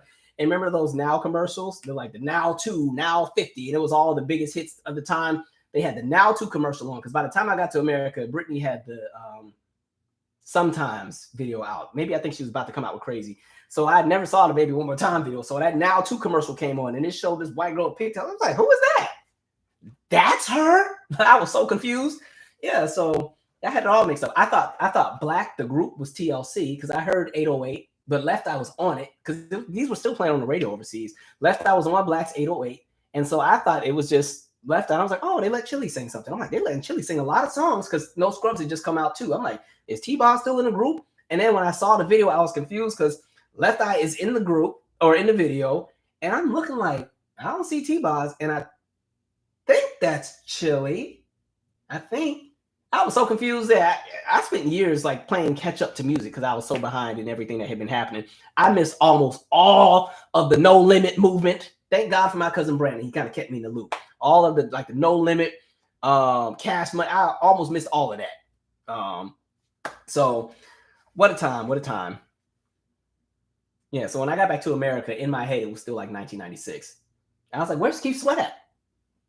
Oh, he's not doing anything? Okay. All right. Well, all right. Well, is Monifa still around, or who else is out? Where's Case? Are we still doing Touch Me, Tease Me around here? That was kind of where I was at. So coming to '99, it was like, what is going on out here?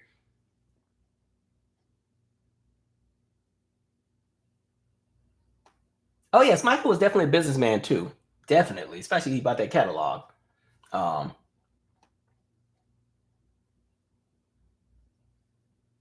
All right. I'm going to wrap up because I need to do a few calls. I need to call my grandpa back because any moment with grandpa is precious. And I need to definitely, handle this other meeting I need to jump into. All right. This was a lot of fun. I am going to try my best to have some more content out. I hate that I can't be as consistent, but it's just my plate is full. Kills me right now, but I'm not complaining because I'm doing all the things that I really enjoy doing. So that's the good thing. At least it's not me like just being worked down. It's like me working really hard to make some things happen, and I can't wait for them to happen, for you all to see and for us to celebrate.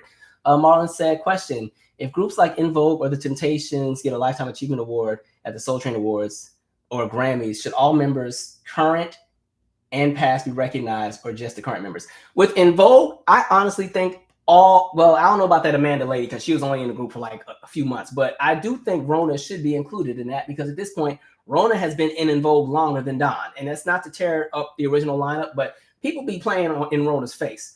Rona is on 2 of their albums, and has been in the group since the early 2000s, right? En Vogue as an actual group lasted for about 7 years. Now, we know that the actual impact of the original lineup is what people pay to see, but Rona has helped to keep that legacy alive with En Vogue since Don and Maxine and Terry and Cindy can't ever have it together for long enough. So I think the 5 should be included with that. As far as the Temptations, hell, they had so many. Just bring all of them up. All of them. There's a lot of Temptations. I forgot how many there were, but there were more Temptations than the Supremes. Like there were 8 Supremes in total. The Temptations, it's dozens. They got it. I mean, bring everybody up. Sadly, half of them aren't even alive anyway, but bring out everybody. Just who all y'all got. Y'all come on out. Everybody come on out. Everybody. Y'all just keep on coming till we get everybody. It's a whole lot of them. All 200. It's not 200, but it's a lot. All right. Anyway, this was dope. I'm going to try. Actually, I'm going to stop announcing what I'm going to do because then I don't be doing it and y'all be mad. But anyway, good night, y'all. Stay safe, stay sane, stay alert, and stay involved. All right, guys. Good night.